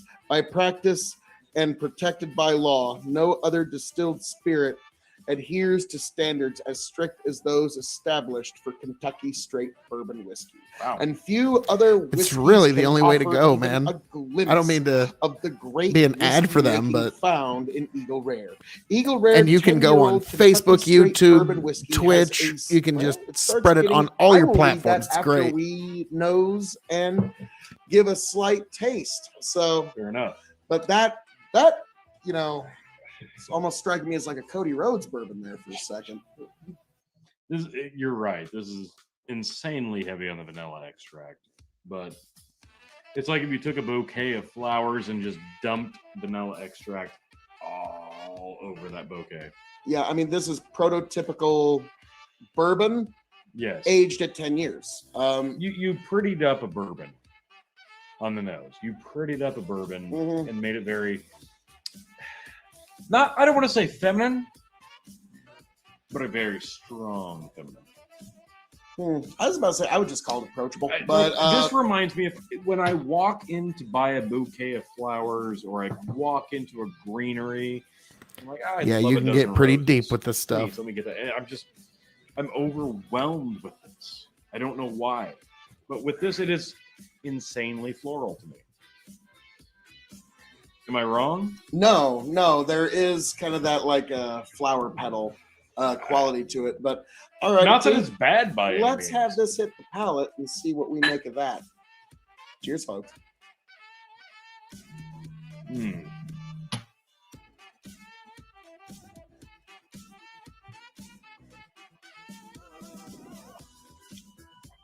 A lot of oak hits you. This is about 70% oak. If you really dive deep into the palate here and you really let it roll over your tongue, this is mostly oak. And that's not bad. The vanilla is there, but not nearly as much as it is on the nose. Yeah, the vanilla slaps your tongue and then almost completely dissipates, and you're just mostly left with oak. The floral pattern is almost 100% gone. And you're pretty much just left with a very standard bourbon taste in your mouth. Not that that's bad. So what Eagle Rare says has the Old Kentucky Straight Bourbon Whiskey has a sweet, oaky nose and full, complex body reminiscent of a port wine. This rare whiskey is best served neat or over ice. Of course, feel free to drink Eagle Rare in such classic cocktails as a Manhattan or whiskey sour. I think Okay. Manhattan would work well. Old fashioned, even better. I wouldn't do a whiskey sour here. Old fashioned. Sure. If I'm doing a whiskey sour, I'm grabbing the worst of the worst. And this is not the worst. Not So, by all any right, means. T, we've had a taste. We've gotten into the bottle. Yeah. Now we're going to grade it as a bourbon. As a bourbon whiskey on a 5-star scale. How would you grade this? Very, very drinkable. I don't know what all that means, but God bless you. 45% God ABV. bless you. This is very sippable. This could be an everyday drinker, but unfortunately, it's become I think I know what it unicorn means, but status. depending on regardless, where you nonetheless, God reside bless in you. the S of A, so it can't really take that daily drinker mantle, but that's what it is. And I'm gonna give this a 3. Ooh, ouch. I'm gonna, as a bourbon, I'm gonna be more generous than you, but only just at 3.5. I like it, but I only just like it, and we're gonna get into some of that a little later. So that gives an average of 3.25 between the two. Yeah. So it's definitely. It's now good. keep this in mind. I bought this bottle for $27 USD. Yeah, you scored. Yeah. I just like, Eagle Rare. I've heard all about this. People seem to really love this stuff. And Yeah, so almost I picked to up a bottle. Almost to the day that you picked this up, the week later, that was when it exploded on social media. Yeah, I had no idea. Just like, I've heard a couple of people like this, so yeah, I might do a review.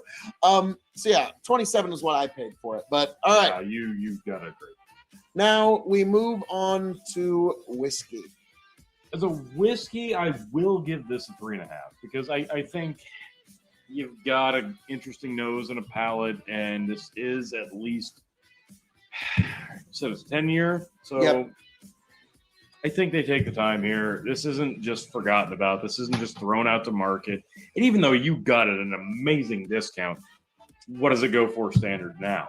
God, I've seen it for like 65, 70 bucks, which I would not pay $70 for that. No, But I we'll would get into that not. later. Yeah, exactly. So I think as a whiskey, this is really good, but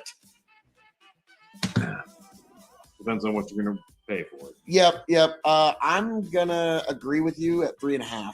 You know, There you go. it's excellent. 3.5-star whiskey. Now is a cask aged spirit that's been aged 10 years, and it does show because you taste a lot of oak here. Like this This is gonna hurt. hit it. I'm sorry. I know people really, really love this stuff. As a cask aged spirit, 2.75, I really thought you were gonna go 2.5. 2.75. Okay. Honestly, this is good stuff, but I would not pay a heavy secondary market for it. If you can get it you're for right. retail, You were right. When I would paid- give this 3 stars as a Cascade Spirit. You paid the right amount for this at $27. Here's Yes. the thing. I'm a massive fan of Wild Turkey 101. Like that, for me, when it comes to bourbon, that's a daily drinker. And it's affordable and it's under $30. And that's what this should be. Now, honestly, we're moving on to shelving here, too. Honestly, now, if it would fit there, it won't because the Right. bottle's too tall. Sure. This would honestly be on my bottom shelf. I know. For me, I would put regular Buffalo Trace above this. this would be sitting next to Buffalo Trace. That's probably fair. This is kind of in between the middle and the bottom shelf. I'm not putting this on my top shelf. This is not a top shelf whiskey. I'm sorry. I know people love this stuff. It doesn't. I don't know what it is about the our palate. impress your guest category. I think this is a serve to your guest category, like because everybody They're going wants to feel completely overserved. Yeah, everyone's gonna really want to try this, and you're like, yeah, I've had it. It's all right. Yeah, you've been trying to feed it to me all night to get rid of it. And that's as far as I've gotten. Now that's what I'm gonna say is the secret fifth question, Tony, is when this bottle is empty, would you seek another one? I'm gonna say for the retail, if you could find one for $27, perhaps. If I could find one for $27, I'm probably going to buy 3 of them because I know full well people would be willing to pay me upwards of $70 per bottle. Or you can for what I'd pay for 3 of them. At least trade your way into something. I get it. Like if you're a fan of a distillery, fine. If you want to pay that much for a bottle, fine. But this doesn't have enough complexity to me, and 27, that's about right. Unfortunately, for a 10-year bourbon. At 60, no. There's so many excellent Buffalo Trace products that this one, if I could get it at regular MSRP, there's other 101 proof whiskeys, bourbons that are much better for half the price. Yes. So this one, if this is one you absolutely have to have, try it at a bar, give it a good sample, give it a shot. If this is up your alley, get it if you find it. Because the opportunity to grab this up is not going to come every day. And if this is up your alley, you like what you like, drink what you like, drink it how you want. Don't let us influence you one bit. But if you want our honest to goodness opinion, this is not a must-have bottle. Yeah, hey, to thine own self be true, and to you, K.O.E Nation, I must be true. There's other Buffalo Trace products I would recommend. Like even just regular old Buffalo Trace, excellent stuff, a great daily drinker. Yes. This is an oak bomb. Now, I don't mean to people were telling me that Knob Creek 15 was going to be an oak bomb. That wasn't as oaky as this. No.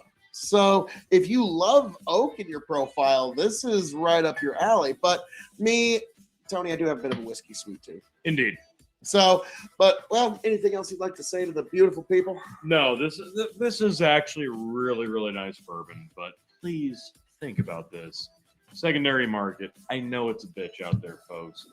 Do not overpay for this. No matter what you've read on the internet, no matter what you've been peer pressured into thinking on the social medias, this is a very nice bourbon. but do not overpay for it. Yep. Good stuff.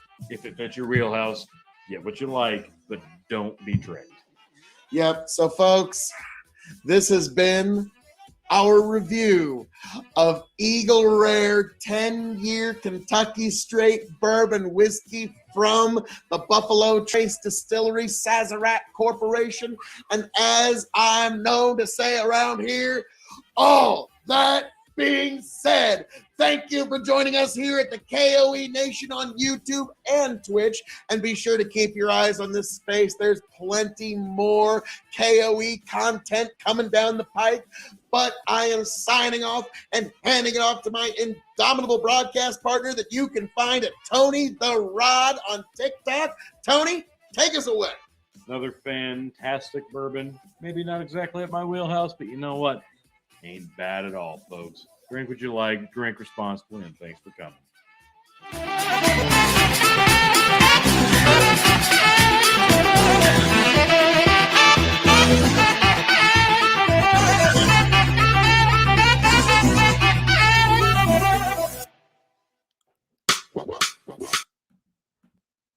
I love that song. I like that song a little too much. Now, if I'm correct in what I read here, I think I'm reading God protect President Trump, God protect humanity. If that's what it, God bless you. You know, I kiss your soul 3 times. Your soul, the beauty that is your soul, which is all of you beautiful people in the KOE Nation, but especially you, Patty P. And I don't know what any of that means, but God bless you. God bless you. I'm just may God bless you. May God protect you. Thank you. Thank you so much for being here. I love every last one of you that makes up the KOE Nation. And that's, it's just it's why I love doing these live streams with all of you. When I get to share some of the content that I've made over the last few days and over the last few weeks. And, just get to come together with all of you. And again, God bless every last one of you, wherever you're from, whatever corner of this beautiful, beautiful globe you call home. God bless you. And with that, oh, wow. Because I've been having a good time this evening with all of you beautiful people. We got a couple more I gotta get into with you beautiful folks. This is a local Nebraska Czech style Pilsner from Cross Strain. Good local beer, and I had to give it a good review. So folks, enjoy, all you beautiful people, and every last one of you. Thank you for being here. I love every last one of you. God bless. Is it just me, or is it Beer 30 o'clock? Backed by popular demand, Beer 30 o'clock beer reviews here on the KOE Nation.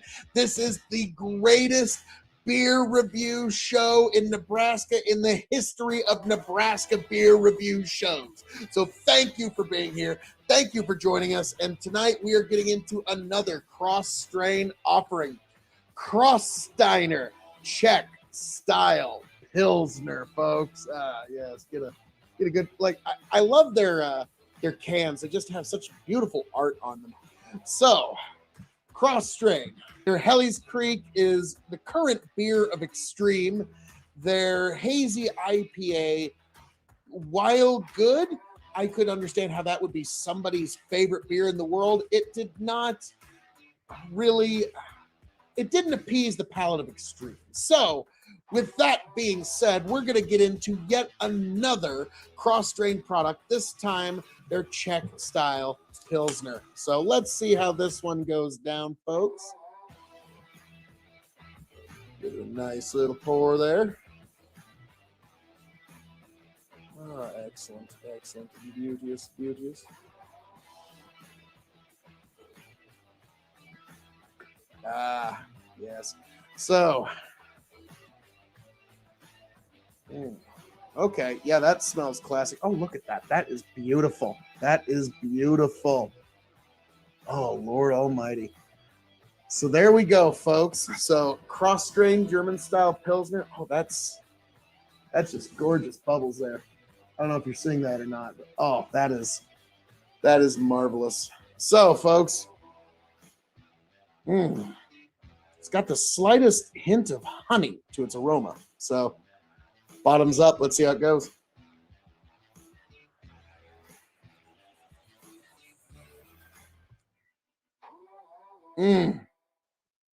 Okay. That ain't bad. Like when it hits you, the first thought is just the color gold. I don't know how else to describe it. It just reminds you of just, yeah, it reminds you of grains. It reminds you of a slight hint of honey to it.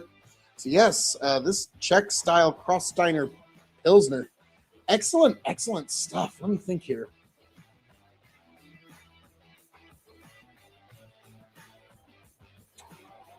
Okay. Yeah, you'll notice I'm not getting the bitter beer face. It's not like just, it's not overwhelming. Like, you're drinking a beer, but this is a good one. On a beer scale, I'm going to give this 4 stars. Yes, 4. You saw it here, folks. Bam! 4 stars as a beer. Now, as a Pilsner, I've had Pilsners before. I've had mostly German Pilsners. And those reviews coming down the pipe, folks. You know it's the right thing. So I would give It was this on awful a Pilsner tasty. scale.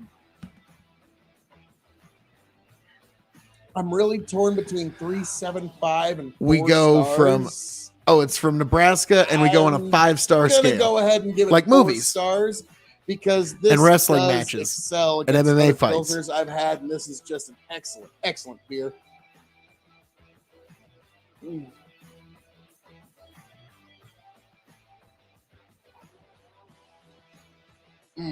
Okay, there's an extra flavor in there I just can't quite pick out, but it's all delightful. Slight honey, of course, the your gauntlet has standard been thrown beer down. flavors, but it's all just wrapped together beautifully. I would say I would use this on a very hot summer evening.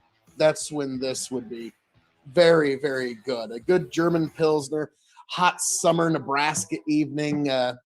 You're sitting around the campfire, having a couple of these, maybe leaving it in the can. Either way, it's an excellent time. This is a beer I would enjoy with friends and family. When it's a little overly hopped, it's an acquired taste. Hello.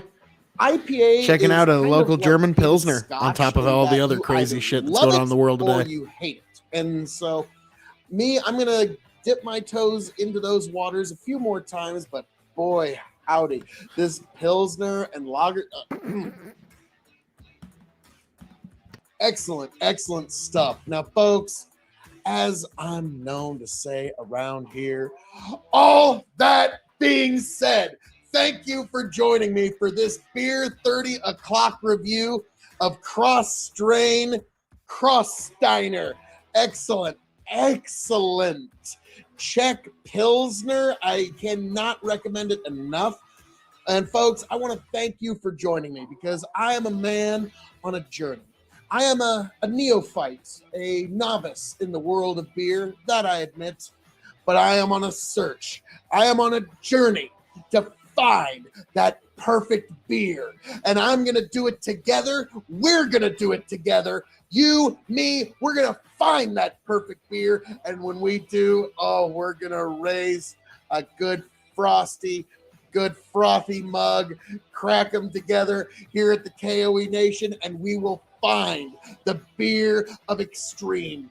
So, folks, thank you for being here, but we are not even close to done yet. Beer 30 O'Clock is about to introduce a whole wide, crazy cast of characters. We're going to have Chicken reviewing his favorite beer. Tony's going to be making some reviews himself. We're going to have all kinds of folks making a stop in at Beer 30 O'Clock. And if you've got a beer you want reviewed, be sure to let us know in the comments. Let me know. Be sure to like, share, subscribe right here at the K.O.E Nation. Thank you. God bless every last one of you. I hope to find you back here happy, healthy, much the wiser. Raise a good big mug, a stein, a glass, a bottle, a can, whatever you got of delicious beer for Beer 30 O'Clock. Bottoms up, folks. Oh,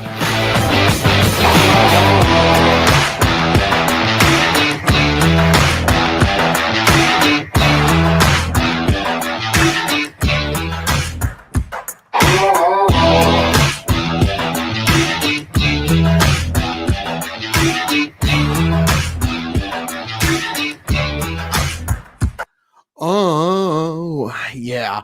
I love that song a little too much. Now, I got some questions here.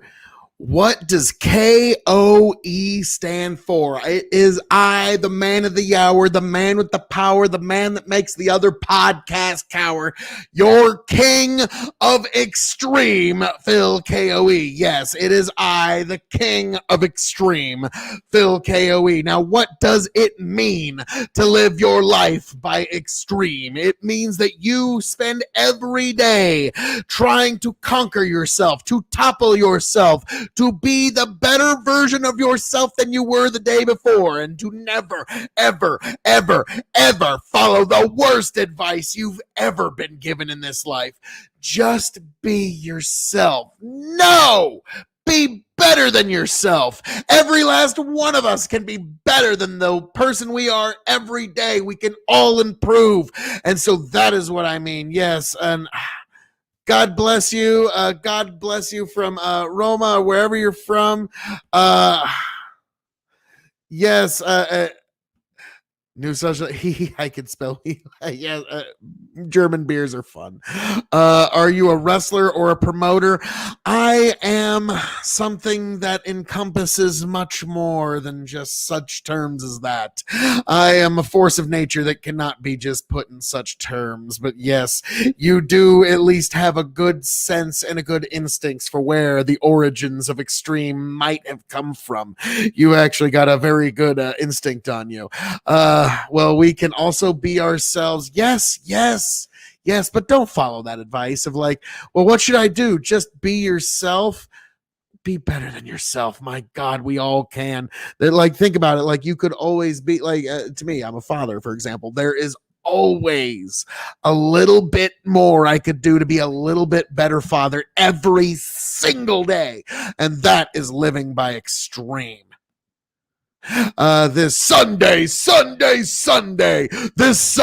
actually this Friday, Tony and Chicken are coming over to Castle K.O.E. and we're going to have a great time. Chicken's coming in from Iowa. He's one of my good friends. Tony's my best friend in this world. He lives just like 10 miles away from my house, and we get together all the time for podcasting, and it's going to be a really good time. Also kills it in your waka waka. You know, that's totally perfectly fair. If you just want to be yourself, I totally get it. Chill out. You're still welcome within the KOE Nation. Here at the KOE Nation, we have a complete open borders policy. All are welcome so long as you're chill and you're cool about it. So that's pretty much all. That's the complete policy, as long as you're chill and cool about it. Yeah. And so yes, that's if you just want to be yourself, that's totally fine. And yes, I'll do my best, and that's all I can expect of myself. Hey, God bless you. God bless you. Because here's the thing. This life is a really complicated journey, and happiness is really the hardest commodity to come by. If you think you've gotten in on one little piece of that commodity that they call happiness, and God bless, and go for it. I mean, you're doing a lot better than quite a few folks in this journey we call life. If you think you've got an in on something that we call happiness, because it's a really hard thing to come by. I've noticed. I don't know if we've all come to that conclusion, but yeah, it's a really tough fucking thing to come by in this life. But hey, what makes us all better is when we come together here at the KOE Nation. You were gonna try, weren't you? The technology is always trying to defeat me, but I defeat it. And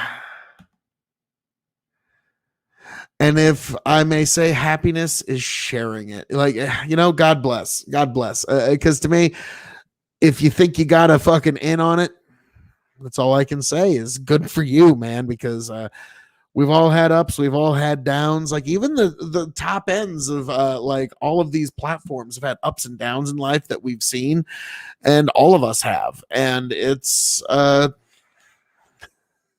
it's a journey, and it's unfortunate none of us get out alive in this shit, but we try to do the best we can along the way, and hopefully have a little bit of fun. Because I've always said to many other people, like, what is the appeal of Phil K.O.E? Well, it's the fact that I'm sincere, but I'm not serious, because nowhere was it written that you have to take life seriously. Fuck that. You don't have to do that. Man, we can share happiness even if we don't like ourselves enough to think we are worthy of it. I don't know about that, because that is going to reflect. If you don't believe yourself worthy of happiness and worthy of love and worthy of those things, and it's going to reflect in your own relationships. So I think you do have to have that much self that and yes, I'm going to say it. You are worthy of happiness. You are worthy of being loved. You are worth being respected. Yes, you are. And so and to all of you beautiful people, I will say that to every last one of you. You are worthy of that. And it's like that song, you are beautiful no matter what they say. And let's be frank, I'm always gonna pull an excuse to pull out my beautiful singing pipes. Sincere and serious. Nice. Well, think about that. Everybody always everyone always expects that in order to be sincere, you have to be serious, but no, you don't. I'm sincere, but I'm not serious. I don't have to take life seriously, and there's always humor you can find in almost everything. And like, let's be frank, some of my best friends growing up were kids who had really weird dark senses of humor, and so that was so like when it's like, oh wow, when you can explore those interesting ideas, that's always fascinating. No, it's just something I thought was fascinating. And thank you. Now I'm gonna watch that back later and be like, what was the good point he thought of me? But yes, Juki Holic, I've knighted somebody earlier for a whole week, but tonight I am using the pen of knowledge, and I am knighting you, Juki Holic. Yes, there we go. You are knighted for all evening as an official Thane of the K.O.E. Nation. You beautiful, beautiful person. Here's the keys. Bring it back with a full tank of gas at the end of the night. So thank you. But yes, for a full 24 hours, you are now an honored Thane of the K.O.E. Nation. Yes. And now here's something I wanted to get into. It's just good fun for me. Me and Tony try for the first time we ever get into it, that we ever try a Glen Scotia 15-year Campbellton Scotch.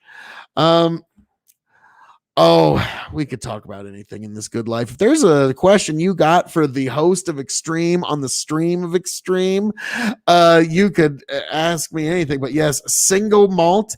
I am a Dalmore freak. I love the Dalmore. That is my favorite.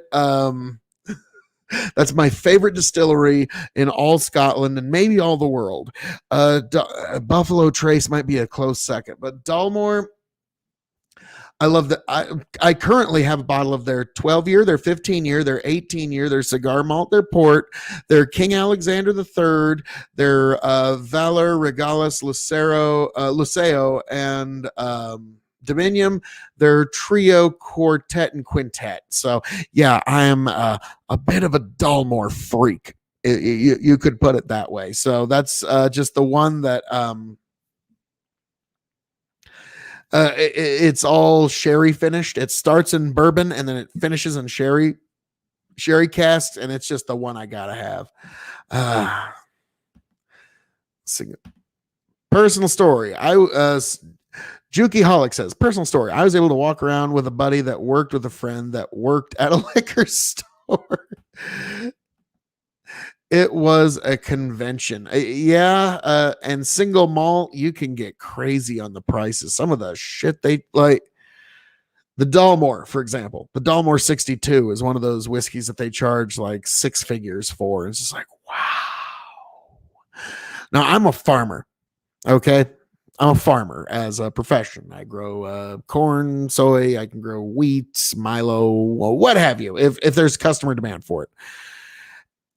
And I just think like, wow, this distilled barley commands that much money. Fuck. Like, I don't think the farmer even knew what he was going to make. Some guy was according to Jukiholic says, and some guy was talking about single malt and trying to tell folks how much a single malt was important. It is, and it isn't. It just depends. Like, for example, with the Dalmore, it's a single malt, which means it stays in one distillery. Everything's done in-house in one distillery. Yeah, the dude was like, yeah, they'll try to sell it because, well, they got to. They have to sell it because they're trying to charge you tens of thousands of dollars for a single malt whiskey. And me, I'm a farmer, like, wow, distilled barley is commanding this? This? Fuck, really? Yeah, you're not supposed to be there. Like, that's, and drinking. Well, you're having fun. Fuck it. Like I said, you get one life. And so that's what makes single malt a big deal. And you can only call it single malt Scotch whiskey if it comes from Scotland. And so this is one from, there's different regions of Scotland. I found out, my favorite is the Highland regions. And so my buddies actually bought me a 5 square foot plot of land. And that's enough to be considered a Lord of the Scottish Highlands. And so now I'm actually Lord Phil. Yes, I actually, by legal actual title, am a titled Lord of the Scottish Highlands, which is, and they got me that for Christmas. And that is like top 10 Christmas presents of my life. It was just the silliest, and I loved it. But there's these different Scotch whiskey regions. Now, a blended Scotch can be wonderful. Johnny Walker 15, Johnny Walker Green Label, if I may, Johnny Walker Green Label. You invaded my land. You invaded my 5 square feet. Oh no. Oh, how will I ever recover? It's actually on the bucket list to go visit that 5 square feet someday, but we'll see. But yeah, in the Scottish Highlands, now there's really 2 different regions. You stepped on the Scotland play. Oh no. And yeah, apparently there's a farmer with a field who's just selling 5 square feet, and they're selling Scottish lordship, which is just hilarious. I love that. And so my buddies got me that. And so, Tony's not going to watch this, but I got him a really expensive bottle of Scotch for Christmas. He'll never watch it. He'll never know. So don't worry about it. Belveni actually discontinued the 17-year double wood, and it's really expensive, but I got him a bottle for Christmas. So he'll, it'll be fun when he sees it.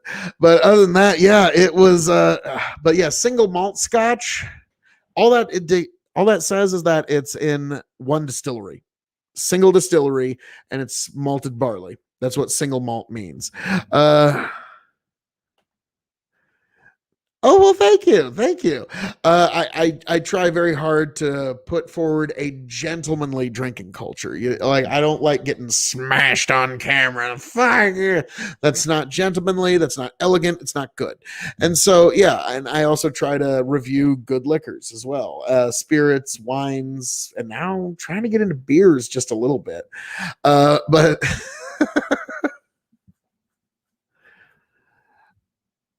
that's also not Scotch. Well, there's a lot of times when we're reviewing Scotch where we have to look up Brian Cox doing the proper pronunciation of Scotch distilleries, which is pretty funny. And I think it was Glendronach we had to look up in the middle of our review. But this is a Campbellton, which is the most least known Scotch whiskey region. The Campbellton seems like this really interesting compromise. Like the Highlands are honeyed with a little bit of salt, and if they're going to be sweet, it's finished in wine.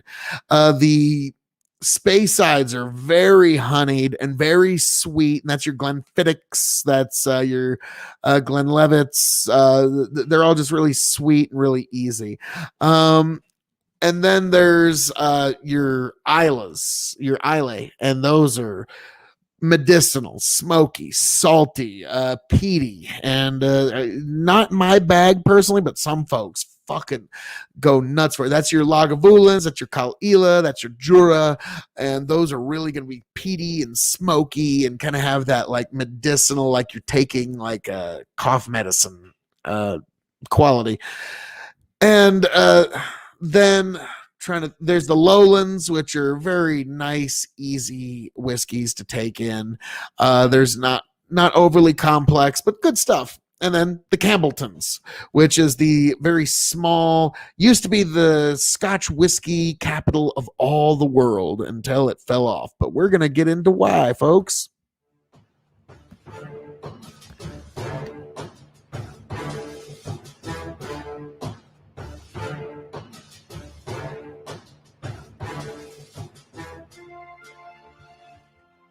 Welcome, one and all, to the K.O.E Nation for a very special single malt Scotch review. I am the devilishly handsome outlaw himself, your king of extreme, Phil K.O.E, the lord of the Scottish Highlands, the prince and potentate of the political parlance, the conqueror of the ethereal, the emperor of the big bucking empire. My kingdom expands. And I am joined by my indomitable broadcast partner, the one, the only, Tony G. Like, share, subscribe, folks. And we are here to review a very, very interesting single malt Scotch whiskey. And this is from the Campbellton region of Scotland, one that you and I don't have a lot of experience in. No, basically not. And this is a big one for me because the Campbellton region of Scotland used to be one of the biggest regions of Scotch distilleries in the world. But recently, that is not so much the case. I believe there's only like a handful of distilleries left. Maybe just above a dozen. If that. Like, if that. And it's not one we're super familiar with. Like, we know the Speyside, we know the Highland. Oh, do we ever? Unfortunately, we do know the Islay and the Peat Monsters. This is one of those, the Campbellton region. And we haven't tried Jura yet. They could still impress. The Campbellton and the Lowlands kind of dip their feet in the water of the Peat Monster, but this isn't that. So, but yes, you're seeing the glasses of extreme make an appearance. This is one of my absolute favorite age statements. This is a 15-year. This is Glen Scotia. This is one of the most respected names in terms of Scotch when it comes to the Campbellton region.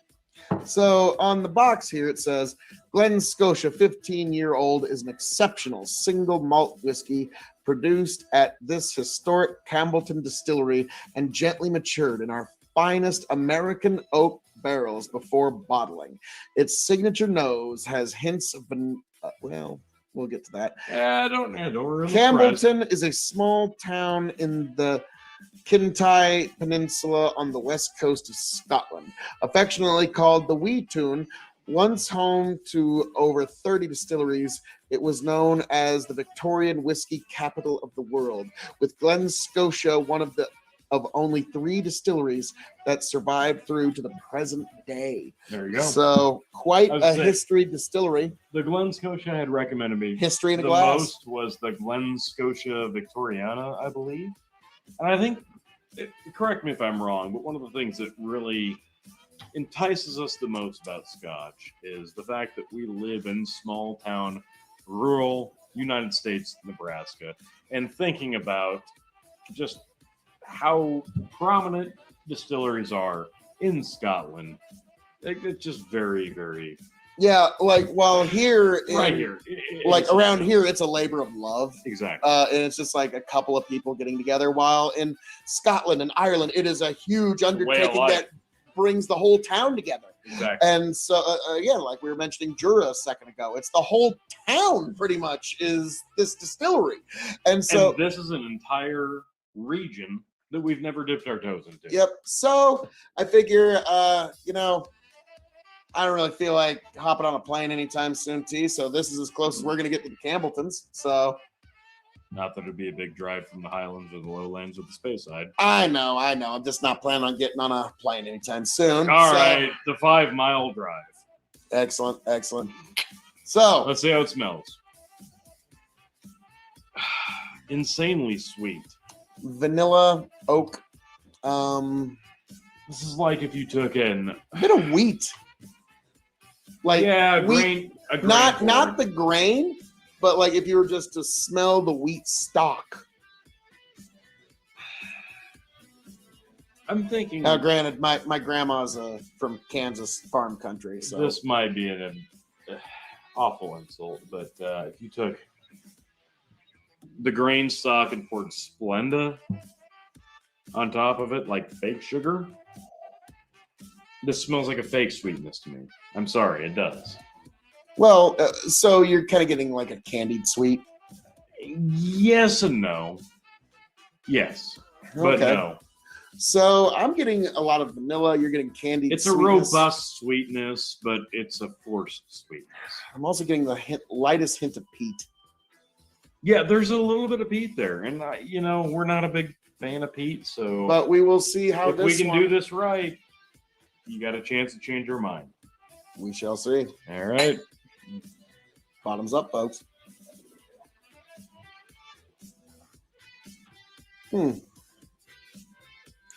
Mm-hmm. There's the peat. Yeah. Yeah. It's not there at first, but it's there. No, yeah, it settles in. It settles in, but this does. It relaxes your palate. The Yeah. sweetness is there. It's not honey. It's definitely not honey. If you're expecting like a Glenlivet 12 here, this This would go great with lamb. oh wow. Wow. Like, yeah, that would be the perfect meal with this. Lamb. Wow. Mm-hmm. Wow. Didn't know we were getting there in the review, but yeah, there you go. Go grab yourself a Euro, folks. And there you go. Glen Scotia 15. Folks, what we are going to do Hmm. is grade this on a few scales. This is not bad by any means. And Oh, no. But when we grade it, it would Wow. be on a single malt scotch, as a scotch, Sure. as a whiskey, and then last but not least, Okay. it's shelving, and then the secret fifth question. Okay. So, as a single malt scotch, Glen Scotia 15-year-old Campbellton single malt scotch, what would you grade this? Again, let's reiterate. Basically, no interpretation other than this expression right here. Glen Scotia, 15 year from the Campbellton region. That's it. This is the only one I've tried from the Campbelltons. Yep, this is our first taste in our life, but this is putting it up against any single malt in all Scotland.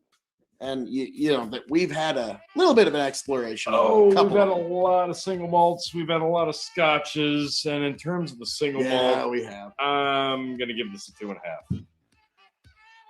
Ooh, ouch. As a single malt, I was going to give this 3 stars.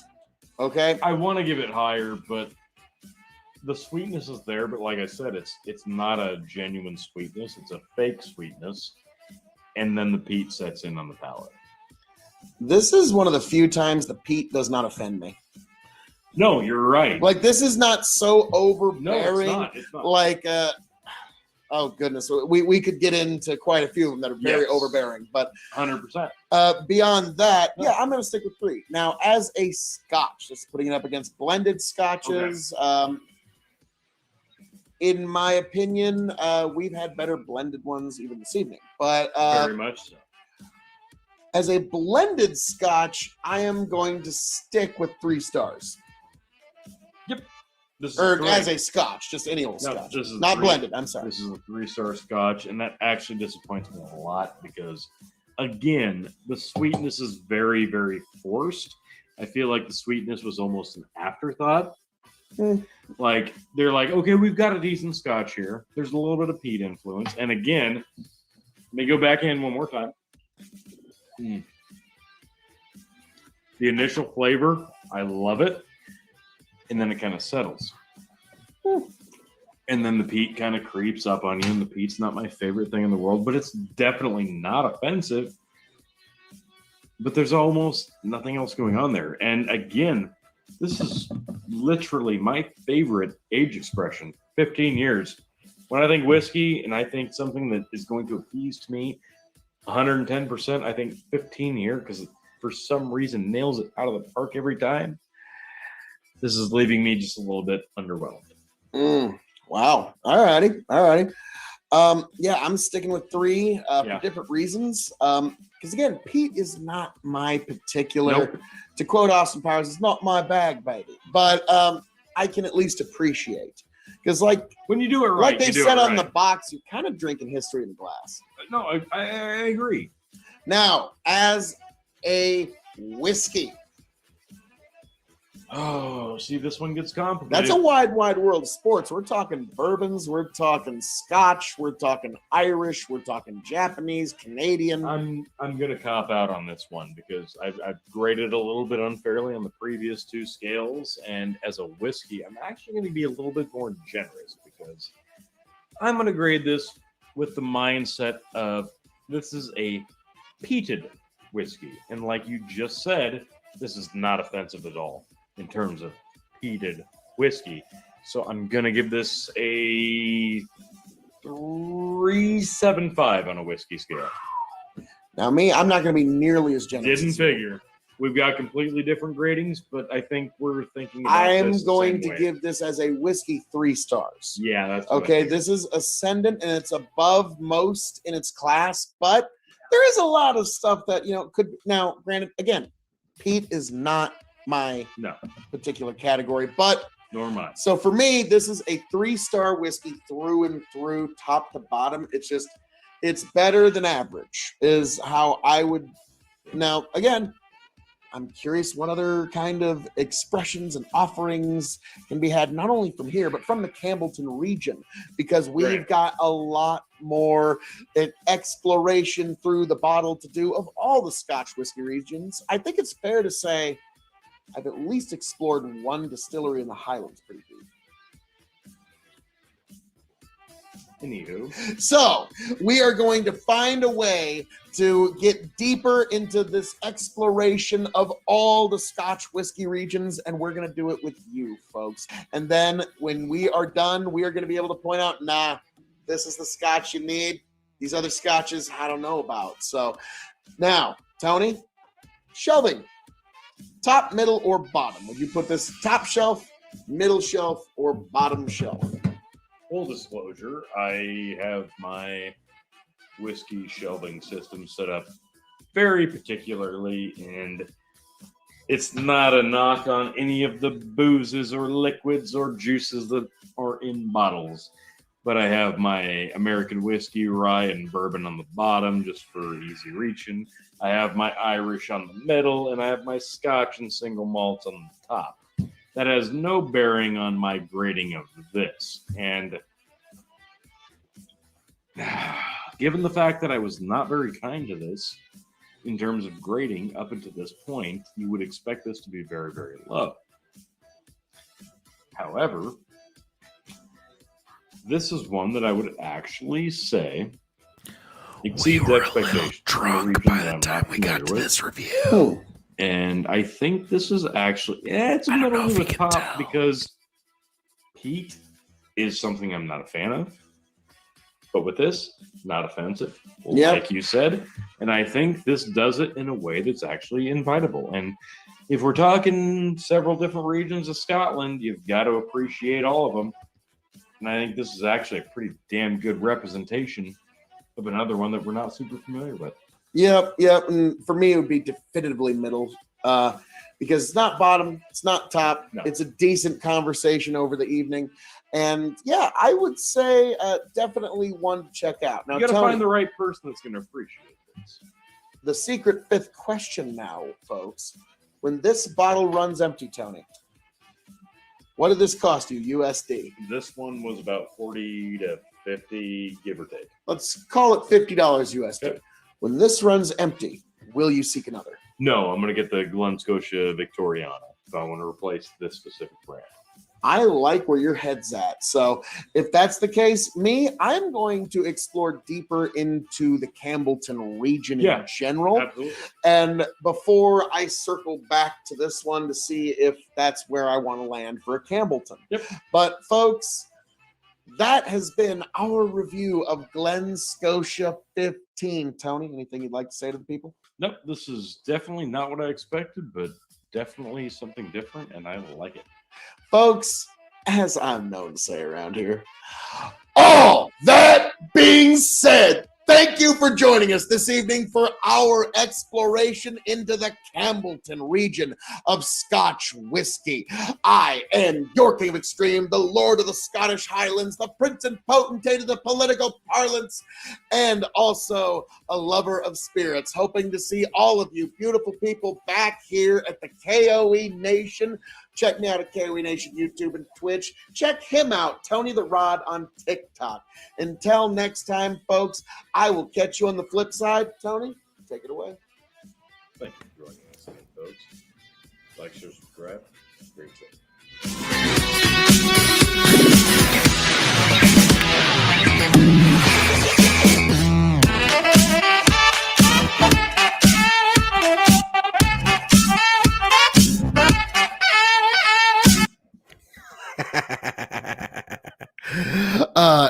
Excellent time. Oh yeah, I just really enjoy these reviews, and tomorrow it's gonna happen. Tony G and Chicken invade Castle K.O.E., and we're gonna get into the rye tournament. It's gonna be 32 ryes up against each other. Oh my God, we're going to get started on it tomorrow night, and we are going to determine by the time it's all said and done what is the rye of Extreme. We have already determined the bourbon of Extreme, and it is Woodford Reserve Double Oak store pick, and I just found out that glorious store is getting more of that glorious pick, and so that is coming down the pike, all of you beautiful people. But folks, as I'm known to say around here, all that being said, thank you for joining me this evening for a very special stream of all the weird, crazy, fucked up controversies of our day. Giuliani getting fucked hard. Fucking Trump always in our news. Fucking Seder, Crowder. Will either of them box a Paul brother? That's really the biggest question that we have of our day. And folks, thank you for being here. Thank you for joining me. All of you beautiful people, raise a glass to yourselves. God bless every last one of you. May you find yourself back here happy, healthy, much the wiser. Be sure to check out K.O.E. Nation on YouTube and Twitch, Grow the Farm Up on YouTube, Revolutionary Wrestling Podcast on YouTube and Spotify, Alesto TV, Superfan, the official knighted Thane for an entire week. God bless you, sir. Super fan of the evening. You're just an amazing, amazing person, beautiful person. I love all of you beautiful people out there. I want the best for all of you. I want you all to make it back here happy, healthy, much the wiser. And even if you don't think you should, try to conquer yourself. Try to make yourself better than you were the day before so you can enjoy this beautiful gift that we are given called life better than you did the day before. Folks, I am the devilishly handsome outlaw himself, your King of Extreme, Phil K.O.E., the man of the hour, the man with the power, the man too sweet to be sour while making the other podcast cower, the Prince and Potentate of the political parlance, the Lord of the Scottish Highlands, the conqueror of the ethereal, and one damn handsome man, if I do say so myself. Hoping all of you have a beautiful, beautiful journey through this life until we all meet right back here at the K.O.E. Nation. God bless, and I will catch all of you beautiful people